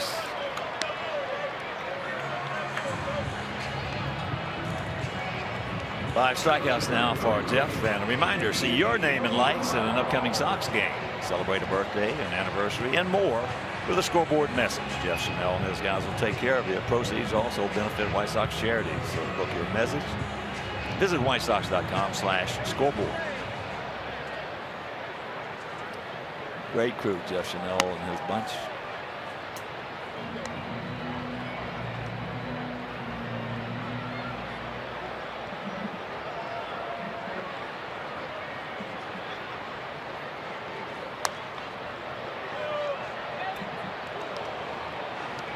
Mickey is 1 for 1, a sharp single in the left field and also a base on balls.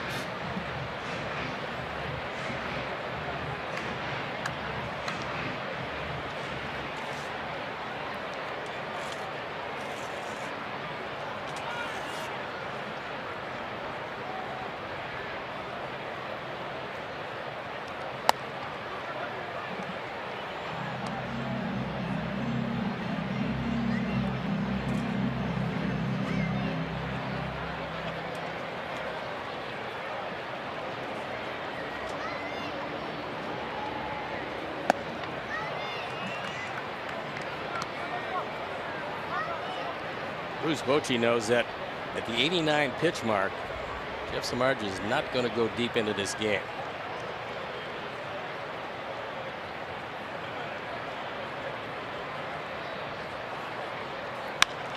Bruce told me yesterday, sometimes he just can't get him out of there.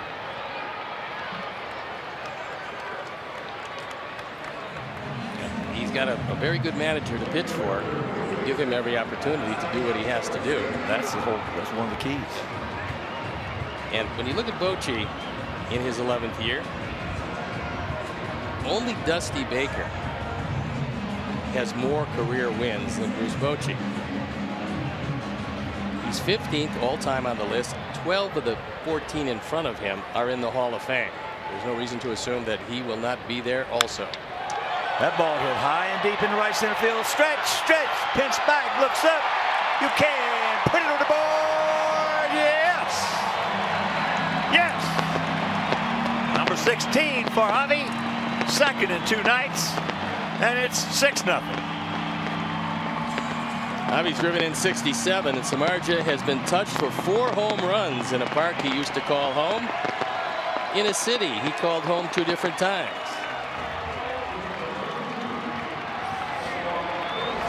Time now for a Mazda replay cam. And this looked like a slider or a cutter. Stayed on one plane and Javi took it out.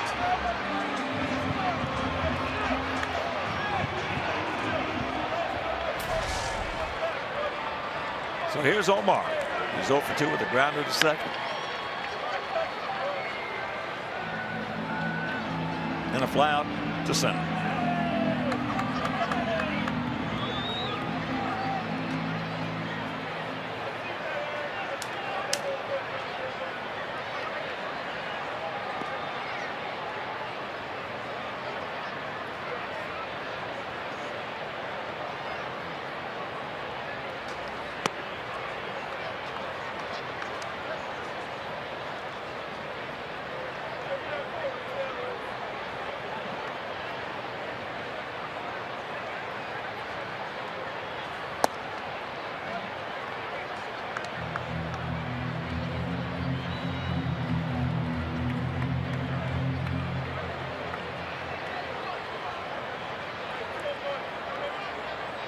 First time we've seen the San Francisco bullpen start to stir.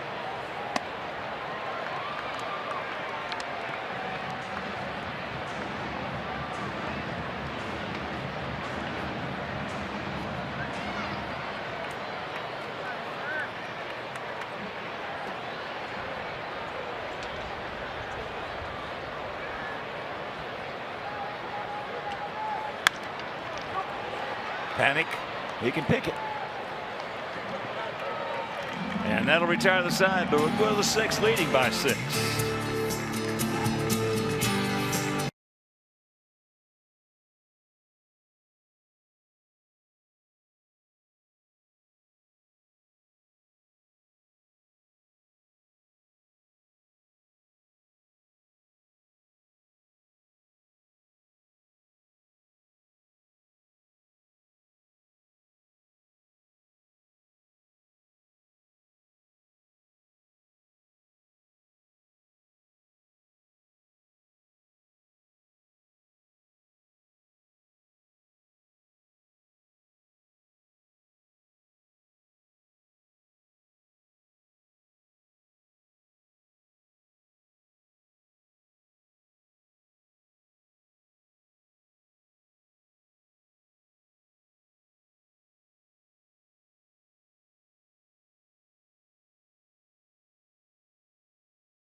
Pride with the White Sox checking, an official White Sox debit card only available at your local Wintrust Community Bank. Go to wintrust.com/White Sox to learn more. Wintrust Community Bank, member FDIC. 6-0. Ball hit high in the right field. Bobby now back on the track. So Jones is retired, first out. The Sox fans host the pregame patio party of the season. Receive a game ticket and enjoy an all-you-can-eat buffet and all-inclusive wine, beer, and Coke products. Now, the patio opens 90 minutes prior to the game and closes 30 minutes after the start of the game. To get your tickets, visit whitesox.com/group. Bertucci boys, Bobby Bruno and Handsome Anthony, they'll take care of you.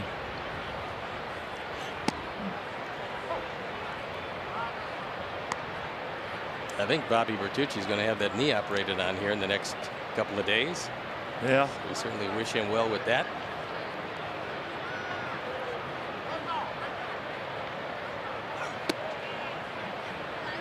In the meantime, the only hit of the game, a single in the first inning by Buster Posey.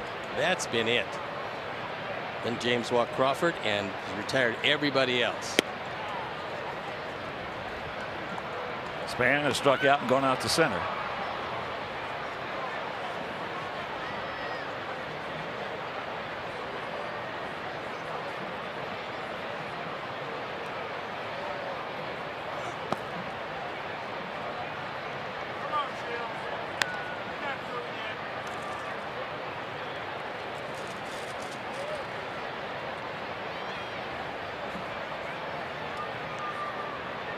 Three-one pitch.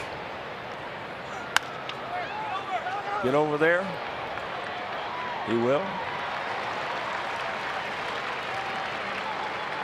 2 down, and that is 15 in a row retired by James.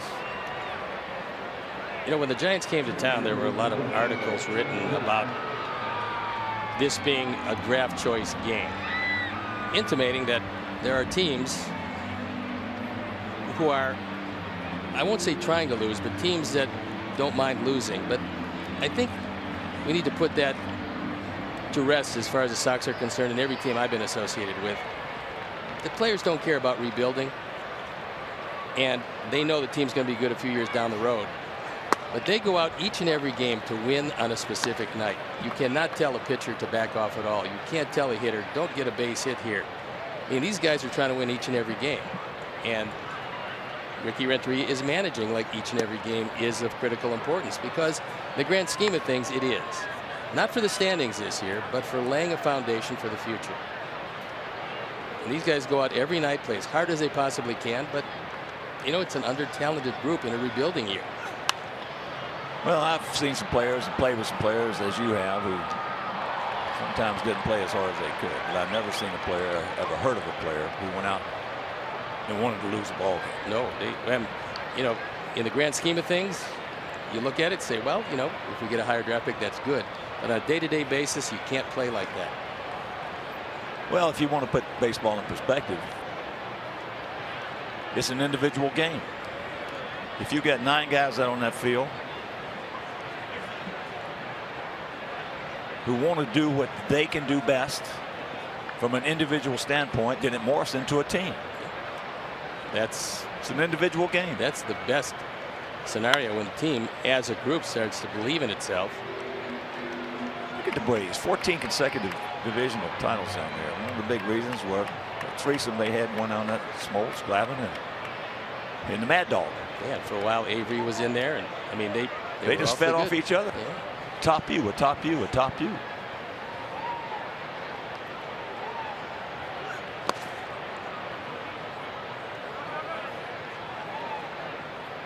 Panic.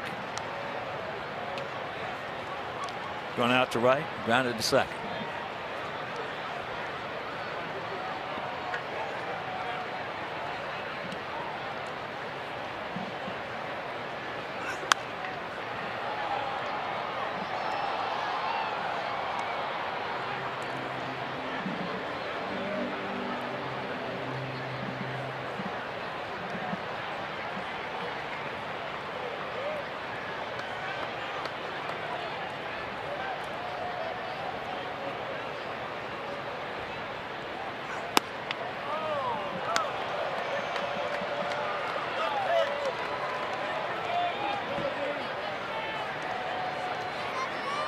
Second walk issued by James. And here's Posey, had that little chopper infield single and a grounder out to second.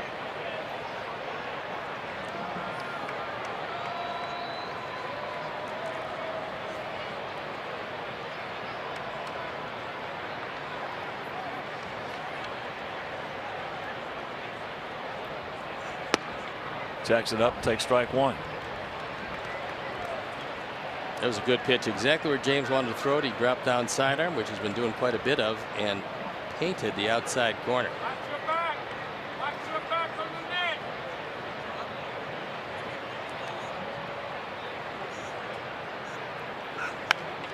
It's out of play.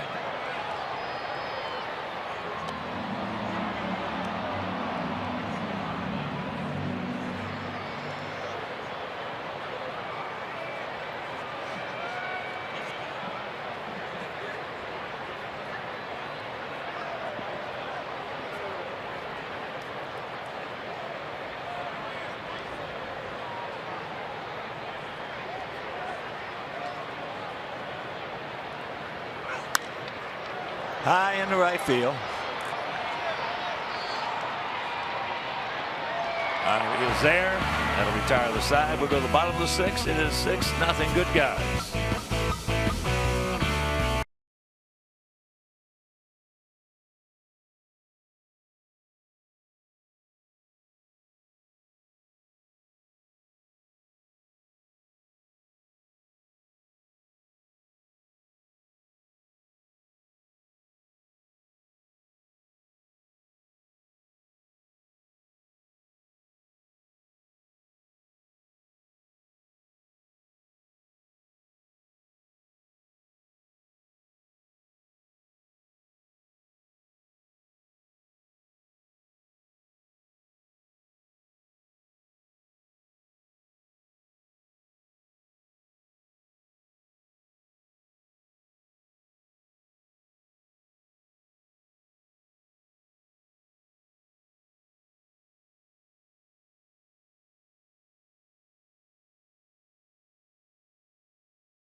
If he thought James Shields still had the stuff to be an ace on a major league staff. Since coming over, he's wanted to do, like anywhere he's been, he's wanted to do well. I think that by making the adjustments as he has made, he's made himself again a major league pitcher that gives their club an opportunity, by contending the opponents to a particular number of runs, a chance to win a ball game.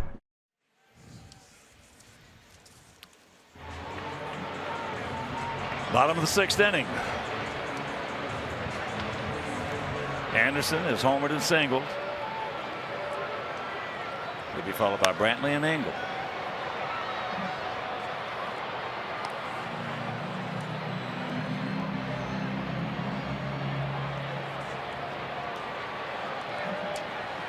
Just tuning in, we score 1 in the first, 1 in the second, 3 in the fourth, 1 in the fifth, 4 home runs.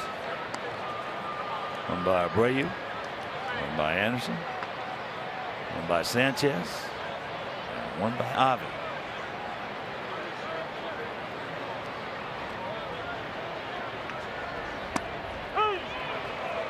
One out. The sixth inning is brought to you by Meyer, true Chicago fans.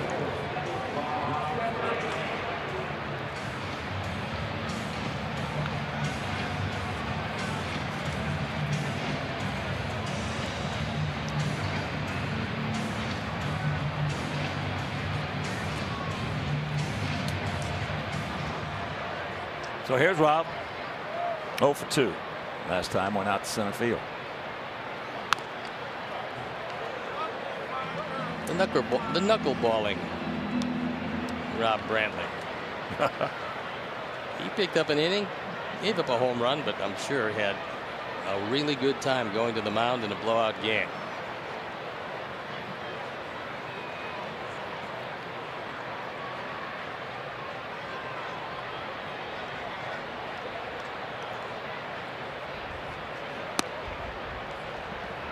He turned that one over a little bit, misses, and the count 1-1.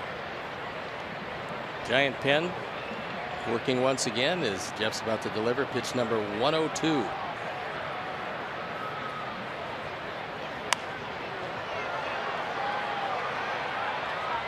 Trying to come back. Can't quite get there.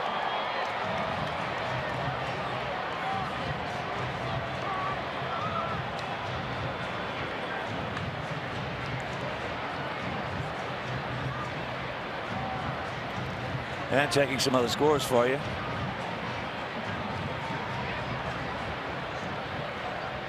Boston leading Tampa Bay 9-0, bottom of the 5th at Fenway. Minnesota, I'll tell you, they are really playing well. They are leading Kansas City 2-1. That's the bottom of the 6th at Kauffman Stadium. Pittsburgh at St. Louis. Glenn Hurl just signing a new 4-year extension. Glenn Hurl, one of the nicest guys in the game of baseball, one of the best competitors, and one heck of a manager. And a well-deserved extension because he's done a nice job there. You better believe it. Pokes that one into left field. And it's going to be foul. Other scores, Milwaukee beat the Cubs 15-2. Oakland dumped Houston 11-1 out at the Coliseum. Yankees beat Texas 3-1. Robertson David picking up the win. Cleveland 17 in a row. They're planning, I guess, on not losing the rest of the year. Be a nice winning streak they're putting together. 17 straight games. Wow. Yeah. It's that old saying, it's not who you play, but when you play them. Well, you certainly didn't want to play Cleveland the last few weeks because they're getting the starting pitching that's shutting down every offense, and then their guys are averaging over 7 runs a game in this streak. Yeah, when you can run Kluber and Carrasco. And Tomlin has as much a good guts as pitcher. anybody out there. He is a good pitcher. And he will battle you behind. And not afraid of anything, which is a good portion of the battle for a major league starting pitcher.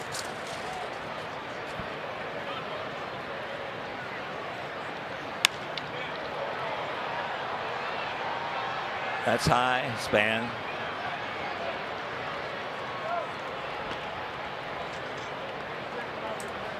Salazar, Carrasco, and all of a sudden you got a face Kluber. Yeah, and then if they happen to weaken it all, Clevenger's not all bad either. No, but then you have the bullpen coming in, and when Andrew Miller is healthy, you can't hit anybody out there anyway. No. So that's going to be it for Jeff Samardzija. He's going to depart, throwing 106 pitches with 2 outs here in the 6th inning. So as he walks out, we will step out and be back after these messages.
GNTV.com, presented by Nationwide's Jeff Vukovich. Go to jeffvuk.com or follow him on social media because Nationwide is on your side. We've got a new pitcher in the ball game. It is Derek Law. So Samardzija goes 5 2/3. Law comes on for the 35th time, 3-1 with an ERA just below 5.5. Been called on to save a few games. Successful in 4 of 5. The opponent's batting average of 326. That's usually not going to get it done. There's first pitch strike to Adam, who is 1 for 2. Sharp single into left field. 4th inning.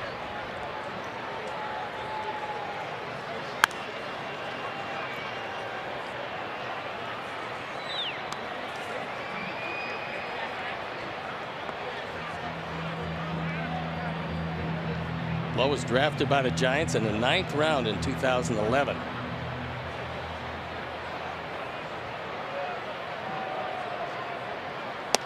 He had a fine year last year with these Giants. 2.13 ERA, 61 appearances, a 4-2 record, all out of the bullpen, and he was able to record 1 save.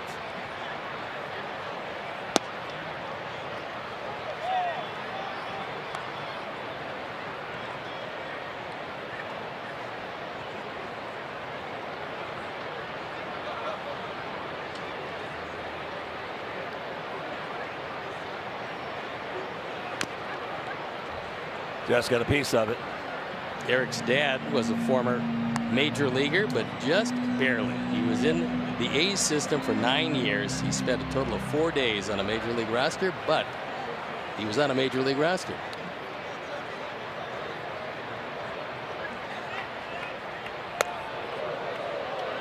He floated behind Adams' head.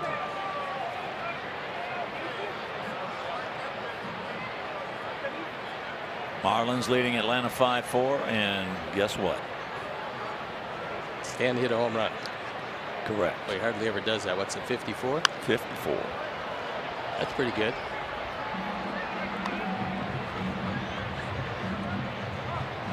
The Giants did serve some notice that they might be an interested party if the new ownership group with the Marlins decides they want to part ways with Stanton, because that park is not too big for him. It's too big for mortal guys, not him. As he gets him, and we're into the 7th, leading 6-0.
Sox. Stanley, guaranteed tough, offering total job site solutions.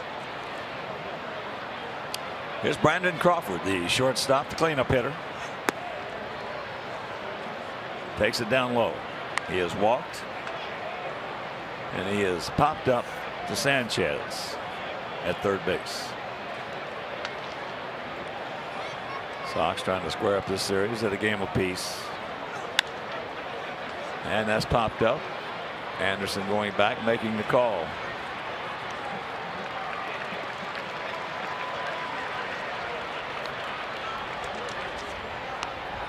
And a reminder that MLB.com @bat is your #1 mobile app for live White Sox baseball. You can get White Sox home screen icons and app features, as well as game day, live game video highlights, radio broadcast, statcast, news, and more. So download MLB.com @bat and do it today.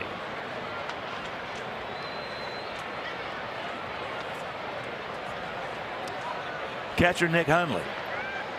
He was robbed of probably 2 RBIs on a brilliant catch by Avi in the first inning.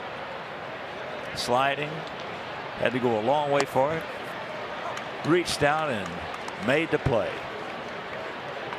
Stunning catch. This looks tonight like James Shields, who started this year throwing the ball exceptionally well, then had a few problems, going on the disabled list for the first time in his career, which is remarkable in itself.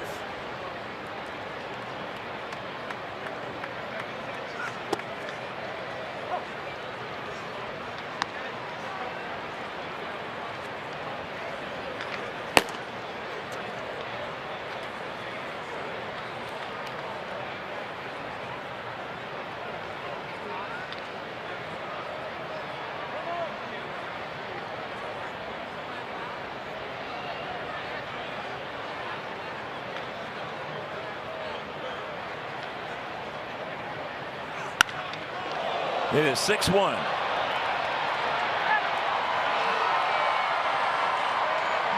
That was a blast. Hundley got a fastball, and he got it right down the middle and didn't miss it. That's his 8th home run this year. He's now driven in 30 runs, and that's the first hit since the Posey single in the first inning.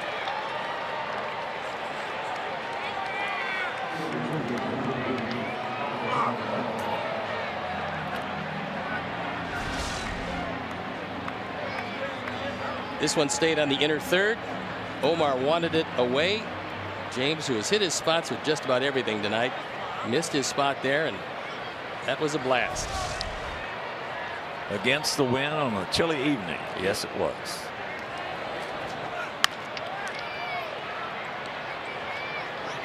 Yohan's got him. So Pablo is retired. Pablo drove in 4 runs last night, a 3-run homer and a sacrifice fly.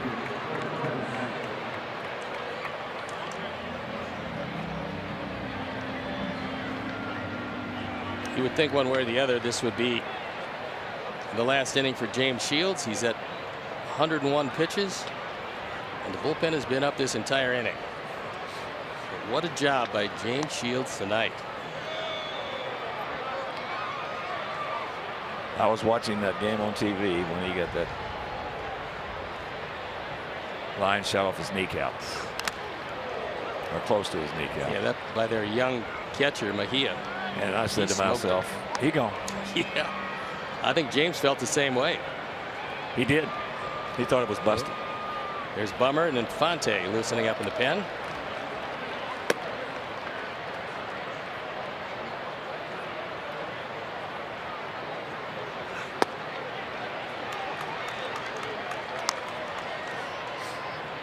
Well, one thing about it, we know who his agent is not. Yeah.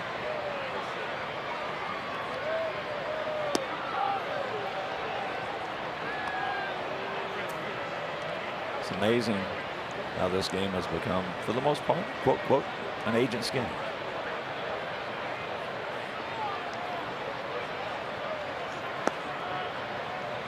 I remember the first player who had an agent. And that was Earl Wilson. Bob Wolf, who was the godfather of the agents.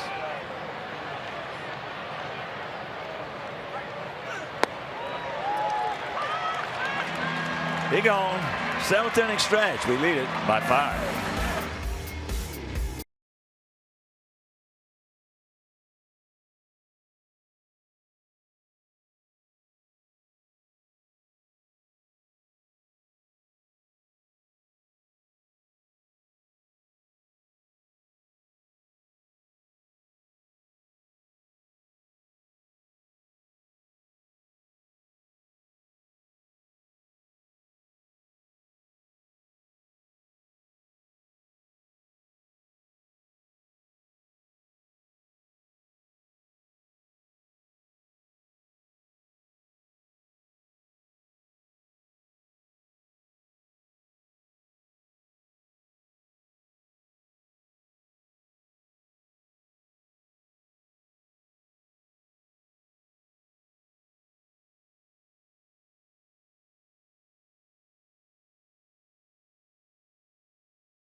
Field. The space features batting and pitching cages, base running areas, and skill instruction from White Sox Training Academy coaches. Now check out the latest Xfinity technology, including the X1 platform.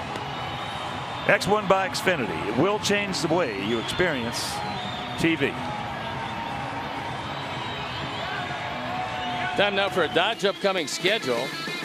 The Giants here for the finale of the homestand and the series tomorrow, and then it's off to Kansas City, Detroit, the last off day of the season on the 18th, and then Houston for 3 before entertaining Kansas City back here. See your authorized Dodge dealer to experience the world of performance, design, and fuel efficiency. Go to Dodge.com and check out our powerful lineup. A new pitcher coming in the ball game, and it's Josh Osik. On for the 49th time, 3-2, 5.82 ERA. Opponent's batting average at 272. That's a little bit higher than he would like, as is the whip at 1.73. Here's Homer, big 3-run homer. First pitch strike.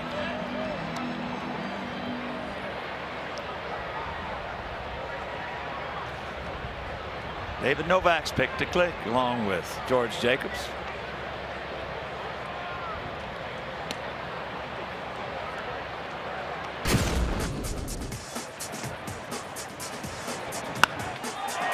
Yomer's drive is the Ford drive. Visit your local Ford store or buyfordnow.com. That for Yomer was number 11.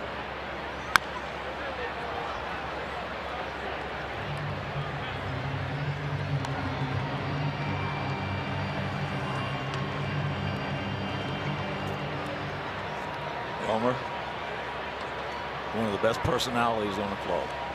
You know, if he's not careful, though, he's going to wind up losing that tag of being a really good utility guy. I don't go there. And the tag is going to be, this is a guy that should be playing a lot, a real lot. He's had just a wonderful year. Well, Rick Renteria knows it. Yeah. Rick Renteria is probably among his teammates his biggest fan.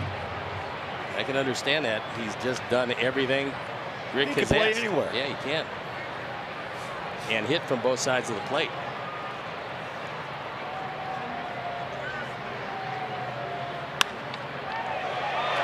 And that's down the line.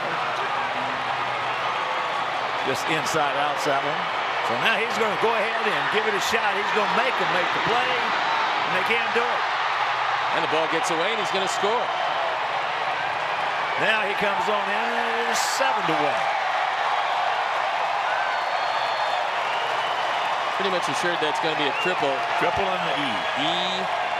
And we'll see where it goes. It's E4, triple E4.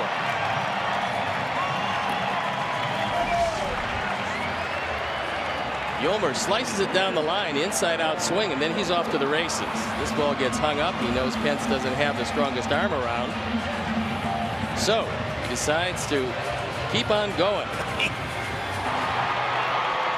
I tell you one thing, once he gets it going, he's not going to stop. You better got to throw a lasso in him. No, but I'll tell you what he did do really well, because that play was in back of him as he went down the line. About 20 steps from second base, he picked up Nick Capra. You could tell, you could look at his head and tell that he was looking at the third base coach, who was giving him, come on down. Oh, he's fun to watch. He's one of those guys, he gives you an extra man in the bullpen. Yeah, he's very versatile, but again, he might be losing that swingman status. And you know, you go to the other side of that page. That ball hit high, deep, back at the wall, looks up, you can put it on the board. Yes, you're. And it's 8-1. That's 5 home runs hit tonight. Just the 4th for Moncada. Drives in his 12th run. And hit a towering drive from the right side, where he hasn't been quite as good as he has from the left side. You hit a high towering drive against that wind on a cold night like that, you killed him. Well, he's got big power, and he drives this ball. Slater back. I think Yuan knew it was going out of the park, but he gave it the ride, and the home run trot.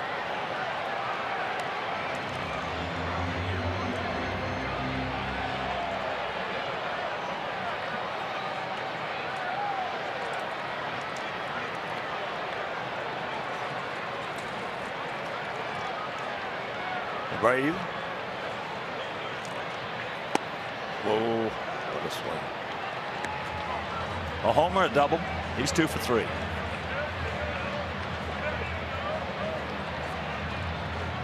His little boy, Robinson, looks exactly like him. He does. He's exactly like him. He's I met him. a very cute little guy. Oh, he's one of the most handsome kids you'll ever see. Look at that. That's the big hurt. Frank Thomas, one of his little specialties. One-handed. Just barely easing over the glove of Crawford. But that'll bring Dave Righetti out from the dugout. Fine pitching coach of the Giants.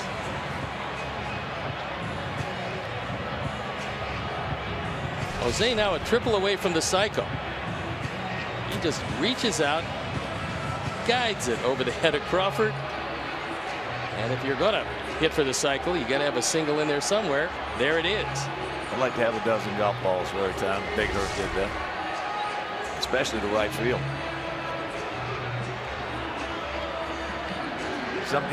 Frank Thomas would get some hits sometime. Look like he was playing cricket. But you're right about Righetti. He's one of the better ones in the business. Yeah, he's been a good pitching coach for a long time. A wonderful pitcher in his day also. Yeah, he and I were talking before the game about when Don Drysdale changed his arm angle and straightened him out. He was really struggling. I mean, really struggling. Sent Don a tape. Don looked at Don was a great flaw picker. Changed his arm angle, and boy, he just took off from there. Dave had one of those great left-handed sliders. We see it from Steve Carlton.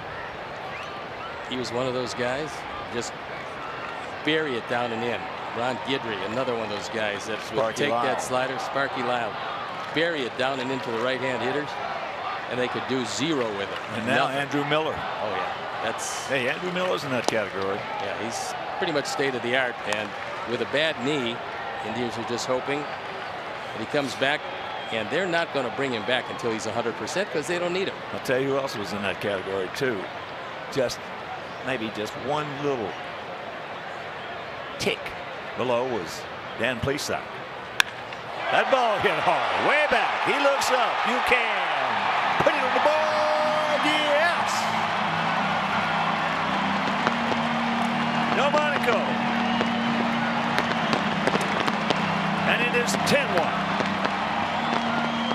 7th home run by Nicky. Now he's driven in 14. 2 for 3 tonight with a walk. And the Sox keep hitting the ball out of the ballpark. And that is going to be it for Osick. How long did, as you take another look at it, we say pitch 22 years? Something like that. Wow.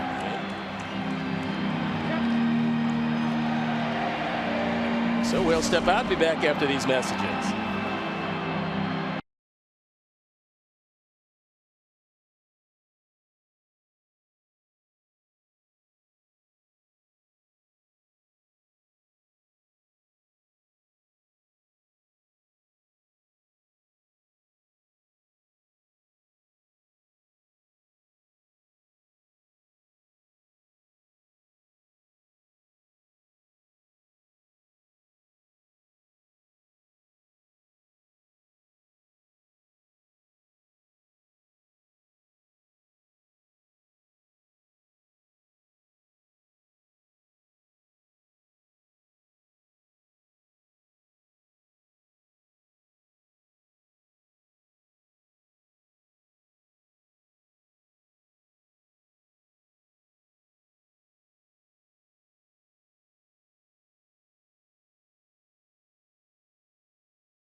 We're going to take a look at his numbers at AAA at Sacramento.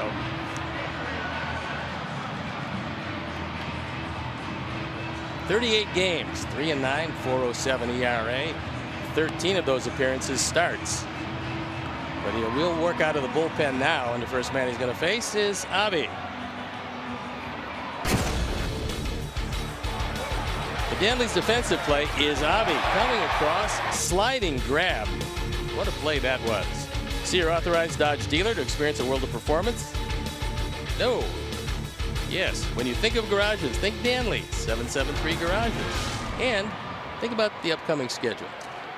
Well, the one thing about that catch, too, is that it appeared that he might not be able to get there. He has such a long way to go, but he did. Yeah, he's been considerably better defensively all season long. All speed, way out in front. The really nice part about this year for Avi and watching him in years past and this year is he's improved in every aspect of the game this year. I mean, everything this game takes, Avi just took a step forward. Defense has been a drastic improvement. Base running. Everything. I mean, he's making contact. He's hitting the ball out of the park. And he is the lone all-star in the ball club. But there was no drop-off, even with wrist and hand problems. Still no drop-off. And the best part about it? Young. You ain't seen nothing No, yet. he's young. Yeah, that's... Jimmy Olsen's favorite player. You know what? He hit 7th on opening day. Things have changed a bit during the course of the year for him. Ball hits sharply. Wobble. Now picks it up. Still gets it. Good play. Good shortstop. He's got to make somewhat of a blind throw here because once he juggles it, he's not looking anywhere close to the bag. Then the 360 spin and the throw is still right on the money to Jones.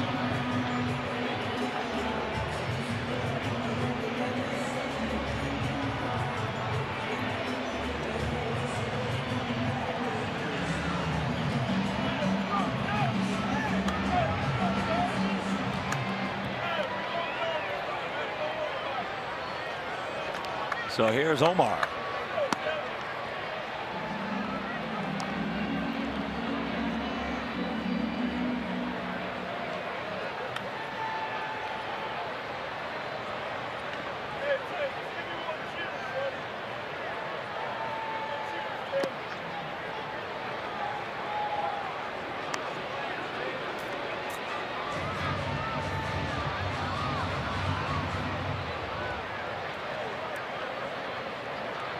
Omar, get yourself a knock. He's 0 for 3, a couple of ground outs and a fly out to center.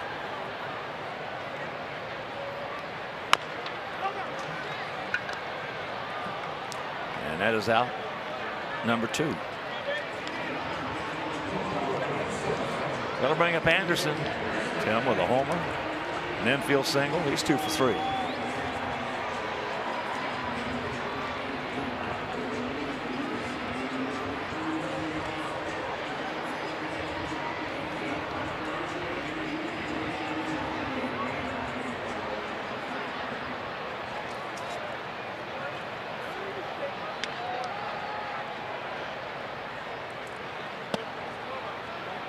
Looked at that pitch nicely.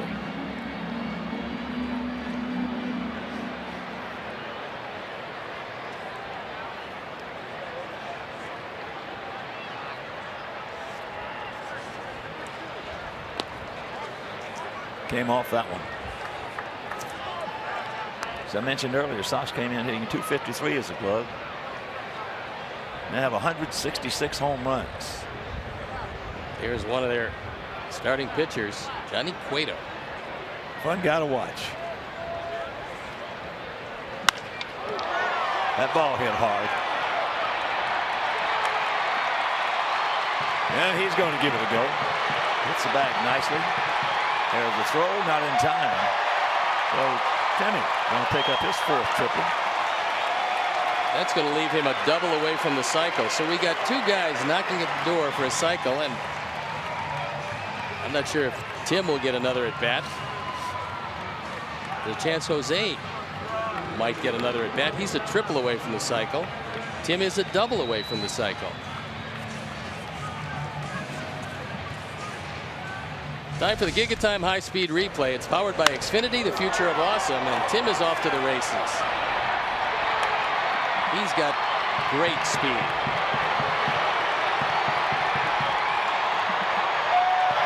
And when you talk about Abreu being a triple shy, don't put that lightly, because he has 4 triples this year.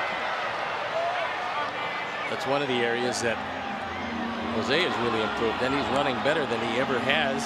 Yes, he is. As a member of the Chicago White Sox. Yeah.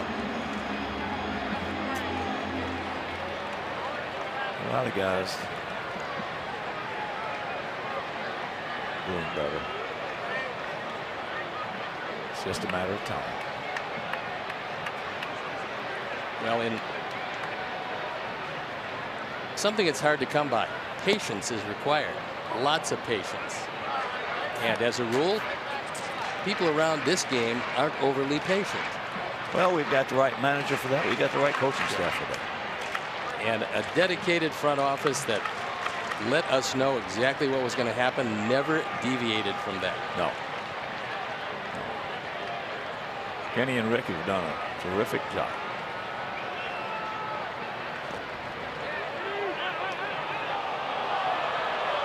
They call him out, but his cookie number goes up on that board and we lead it big.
Time now for a Honda game summary. It's all Sox leading 10-1, out hitting the Giants 13-2. James Shields was brilliant, gave up just 2 hits in 7 innings, and a season-high 6 home runs for our Sox. 9 extra base hits. Pretty impressive as Aaron Bummer comes in the ball game. Great deals are waiting for you now at your local Honda dealer as you look at the 20th appearance of Aaron Bummer.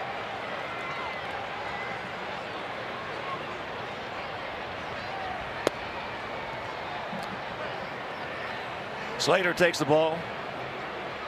Reimer checks in right field.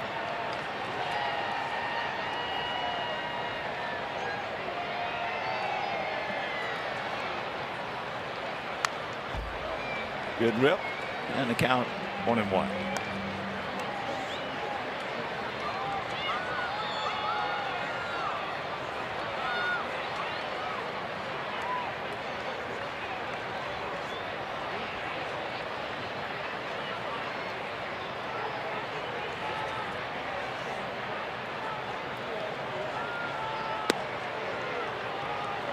Good slow breaking ball by Aaron.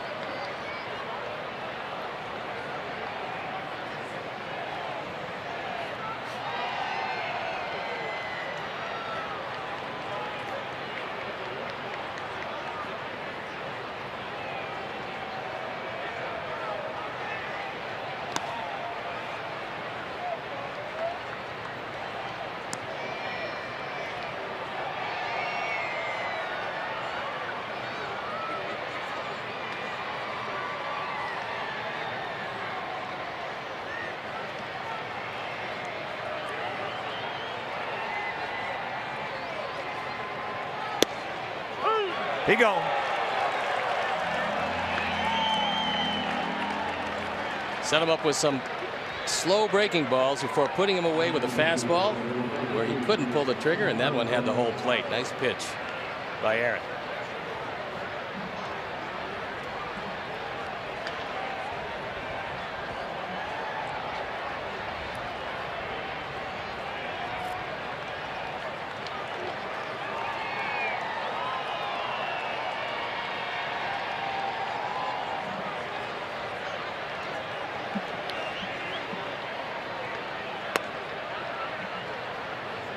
Jones, strike out, and fly out deep to right field.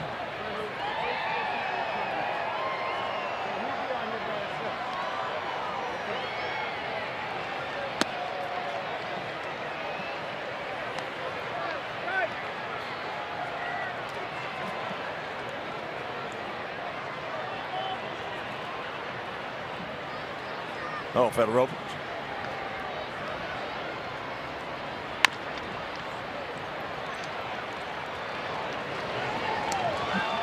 2 down.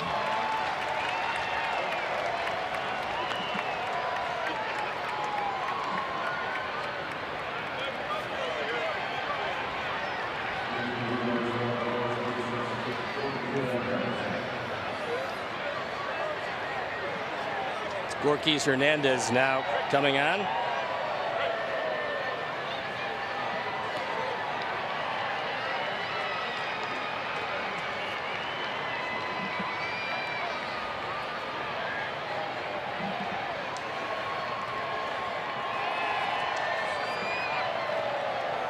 Well, we finally held Bernard Span hitless. That's a good trick normally. For us, better believe it. Man against us looks like a world beater.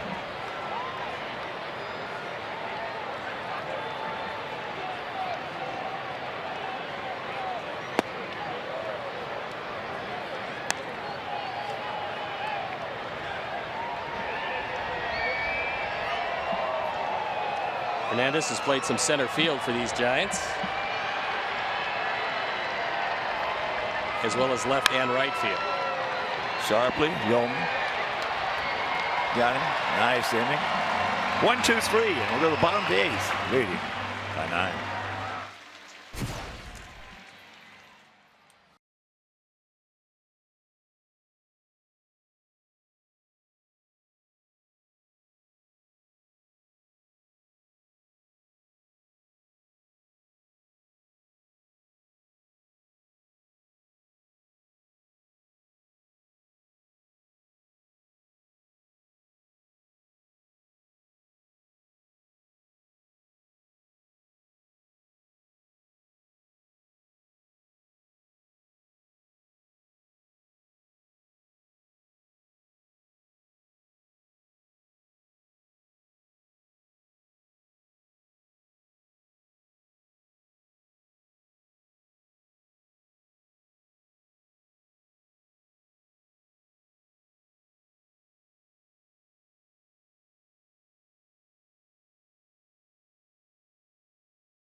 Nomination. State Farm here to help life go right. And it's James Shields on his brilliant night. We'll look at 3 of the strikeouts. He had great location, good movement on everything. And what a night. Through 7 innings, he gave up just 2 hits and 1 run.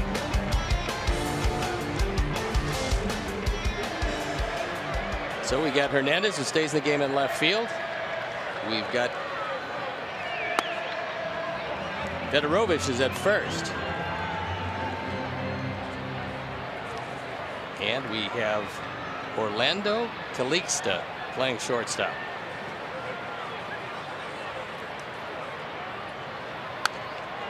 Pretty good rip right there by Adam. He's 1 for 3.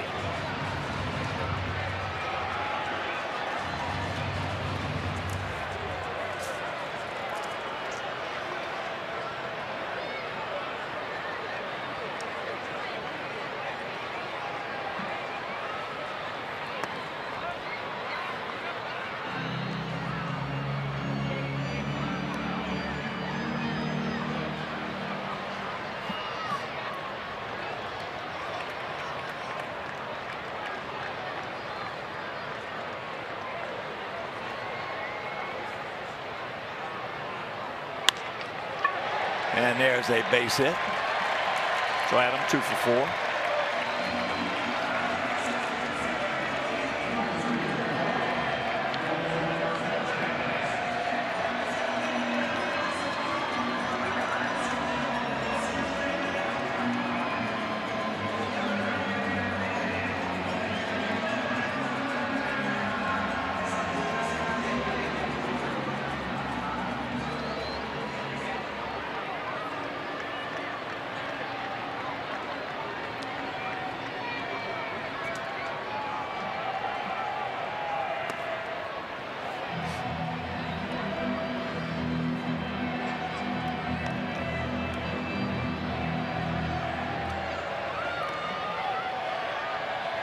Yelmer is 2 for 4. A big 3-run homer, a triple.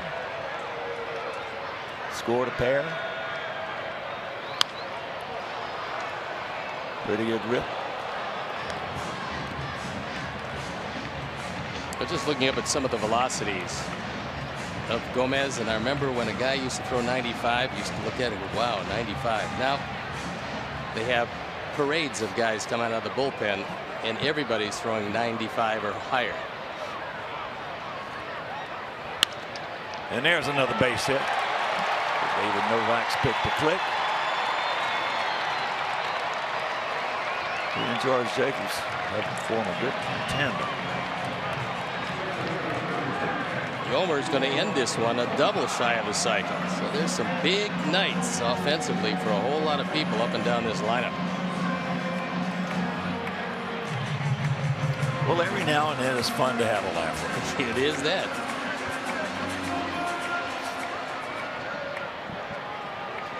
But you're so right about the bullpens.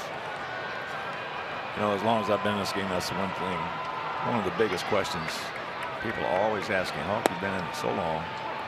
What's one of the biggest changes in the game? On the field, the biggest change, there's no question about what it is in the last 50 years, 55 years. It's been the bullpens. Yeah, no doubt. Used to be you had 2 hard throwing guys. One guy would be your closer. You might have one more hard throwing guy that was a starter who's fallen on hard times, so he moves to the bullpen still with a good fastball. Now it's guy after guy, a steady parade of guys that throw from 95 to 100. Well, we never had to face that. We never had to face that in my whole career.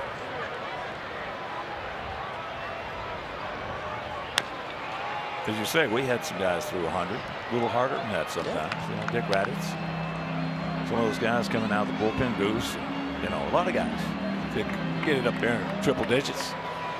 But it was one guy, maybe 2. But that was the exception when you had 2 guys down there in the pen that could throw that hard.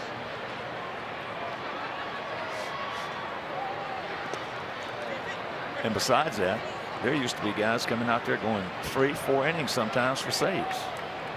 Well, Goose was one who talked about that a lot. He says, you know, respects what Mariano Rivera did. He goes, but for the most part, he was a 1-inning guy. Goose many times went in excess of 6-out saves. Oh, I mean, sure. 6 2/3, and I mean 3 2/3 he would go. He had a lot of those because there was an era where you didn't have a setup man per se. Goose was his own setup man because nobody could hit him anyway, so he would set him up and then knock him down. Get a very elongated save in those days. Well, the first 7-inning guy to come into baseball to be used in that particular spot was Ed Farmer. And he got so good at the 7th, they moved him up. He was the 8th-inning guy, and then he started closing some. But he was the first guy to start that. Eddie made the All-Star team in 1980 as a closer. Well, there is not a guy today in the American League. I don't know about the National League, but there's not a guy today in the American League who had a better fastball curveball combination than Farmer. He threw hard. He had a great curveball, not a good curveball. He had a great curveball, and he was mean. He didn't want to knock you down. He wanted to knock you out. Yeah, he didn't mind hitting you. There was no doubt about that. And Jose is getting his last opportunity for that elusive triple. He's going to have a tough time as deep as these guys are playing. He is that.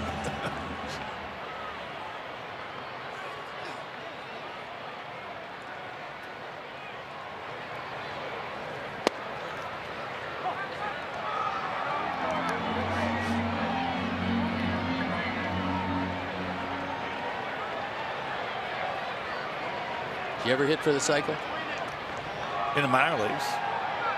Never in the big leagues. Never in the big leagues. You know, I saw something the other day, though. A friend of mine, not a friend, a fan, sent me a clipping.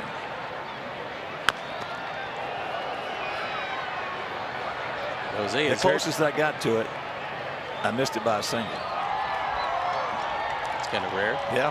I had a double, triple, and a home run. Jose took that one right off his foot. Yep. And now Herm's going to come out.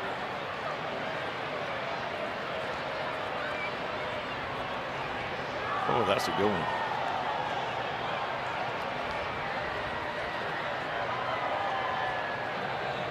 He's holding his shin, so it might have gotten him on the shin before it hit his foot.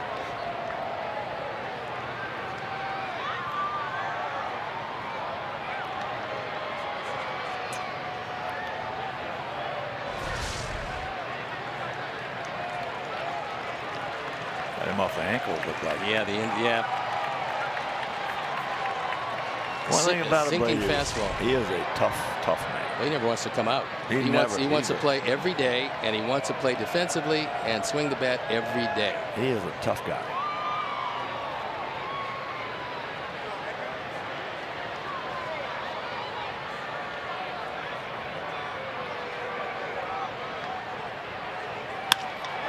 That's in the gap. That's in the gap, and he's going to give it a shot. Keep on going, He's going to go. He's going to give it a shot. Keep on going. Yes! Yes! Yes! His 5th triple.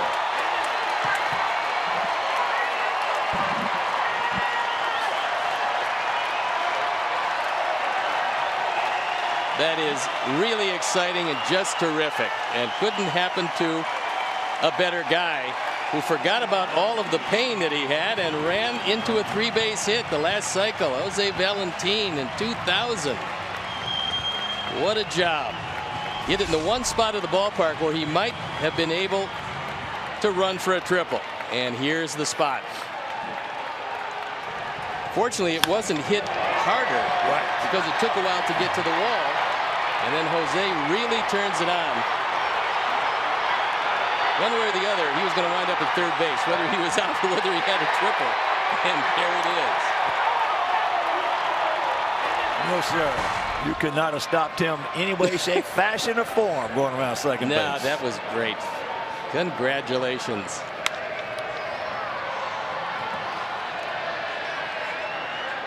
All right, pop up. Nicky now 2 for 4 with a homer, 2-run homer.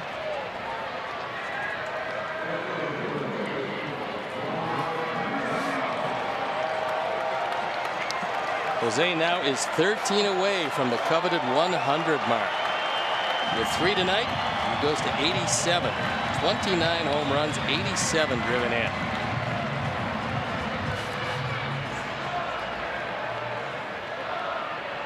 So here is Avi. Avi 1 for 4 with a homer. Or excuse me, Reimer. And that's a base hit. Reimer hitting an Avi spot. So Reimer picks up an RBI.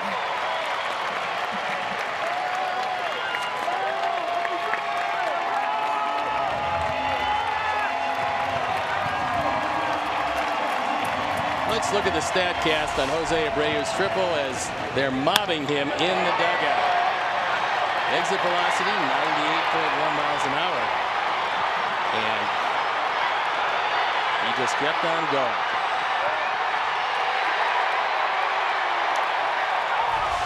Well, that is a very happy man.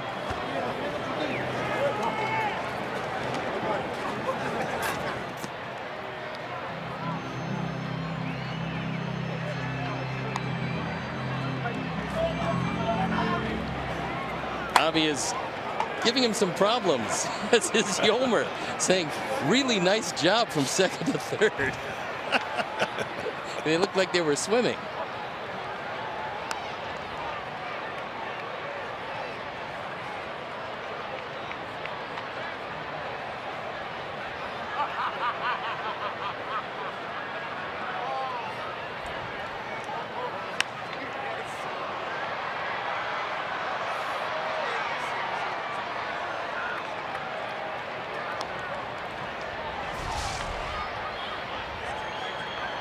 So Jose around second base was losing his balance, and that's why they were giving him some problems. He made it.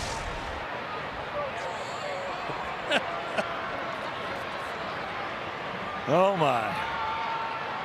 It's about time our guys had a fun game. Boy, there's a bullet.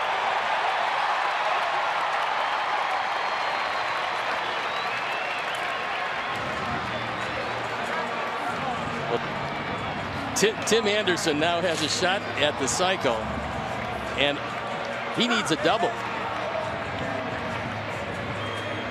That would be amazing. Haven't accomplished that since the year 2000 to get 2 in the same night.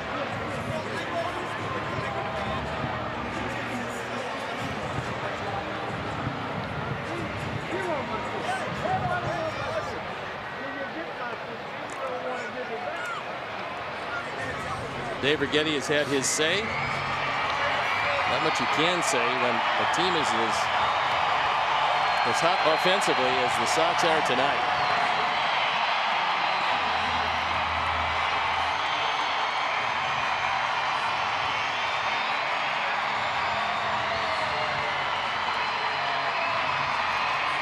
Well, 17,688 have had a good time tonight. They have that.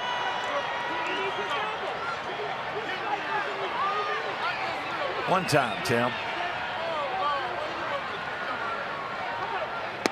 A homer, a single, and a triple.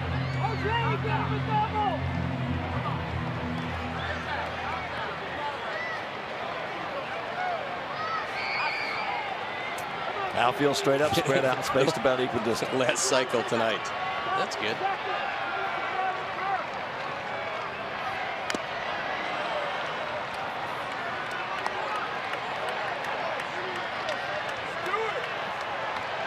What would be the odds on that? 2 cycles after not having one for 17 years.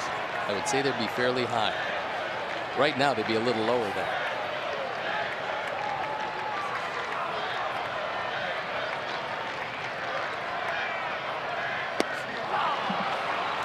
Got him, but some damage is done, and we lead it 13-1.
Dylan Covey needs 3 outs. On for the 14th time. 0-4. ERA 8.25. There you look at the rest of the numbers.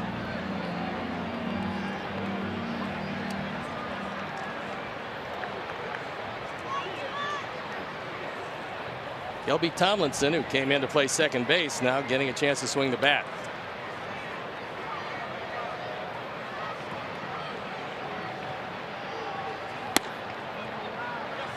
Takes ball 1.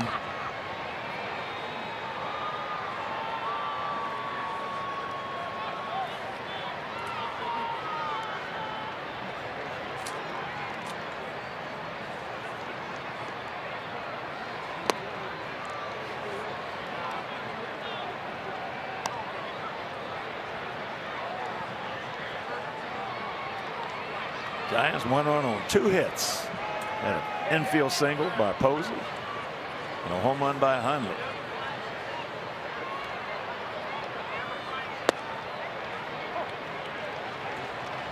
There's a strike and the count 2-1.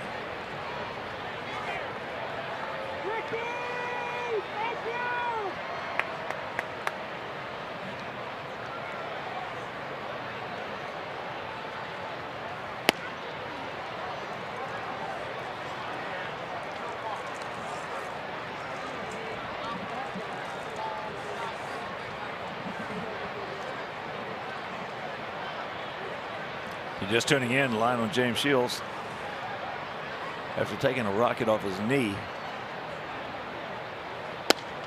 Watch out, there's ball 4. 7 innings, 1 run, 2 hits, 2 walks, had 5 strikeouts. Just a beautiful performance by Shields.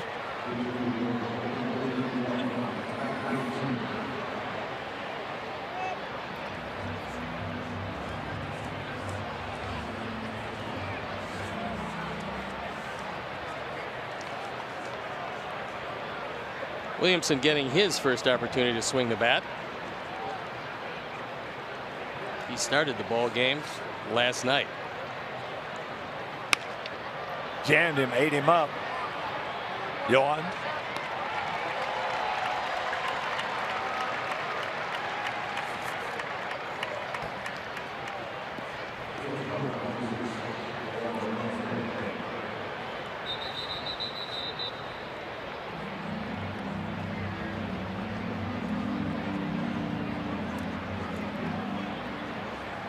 Orlando Calixta, who came in to play shortstop, getting a chance to swing the bat for the first time.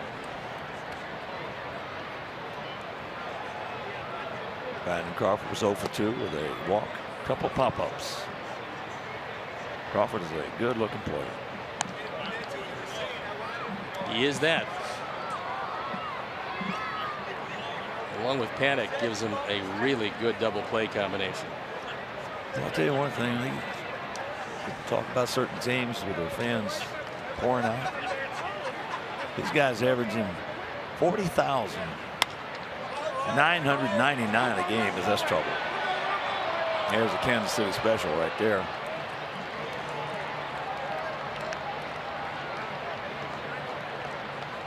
Look, the Giants for years have had a pretty good ball club, but it's a beautiful facility to go watch a game in China Basin. That venue is just absolutely magnificent. Fans love it, and they really supported the Giants very well. 41,000.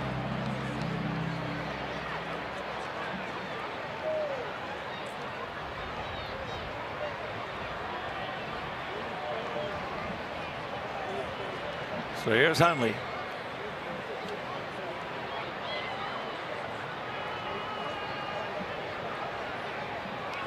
Hundley was robbed of an extra base hit and a couple RBIs on that catch by Avi in the first inning, and he hit a long home run in the 7th.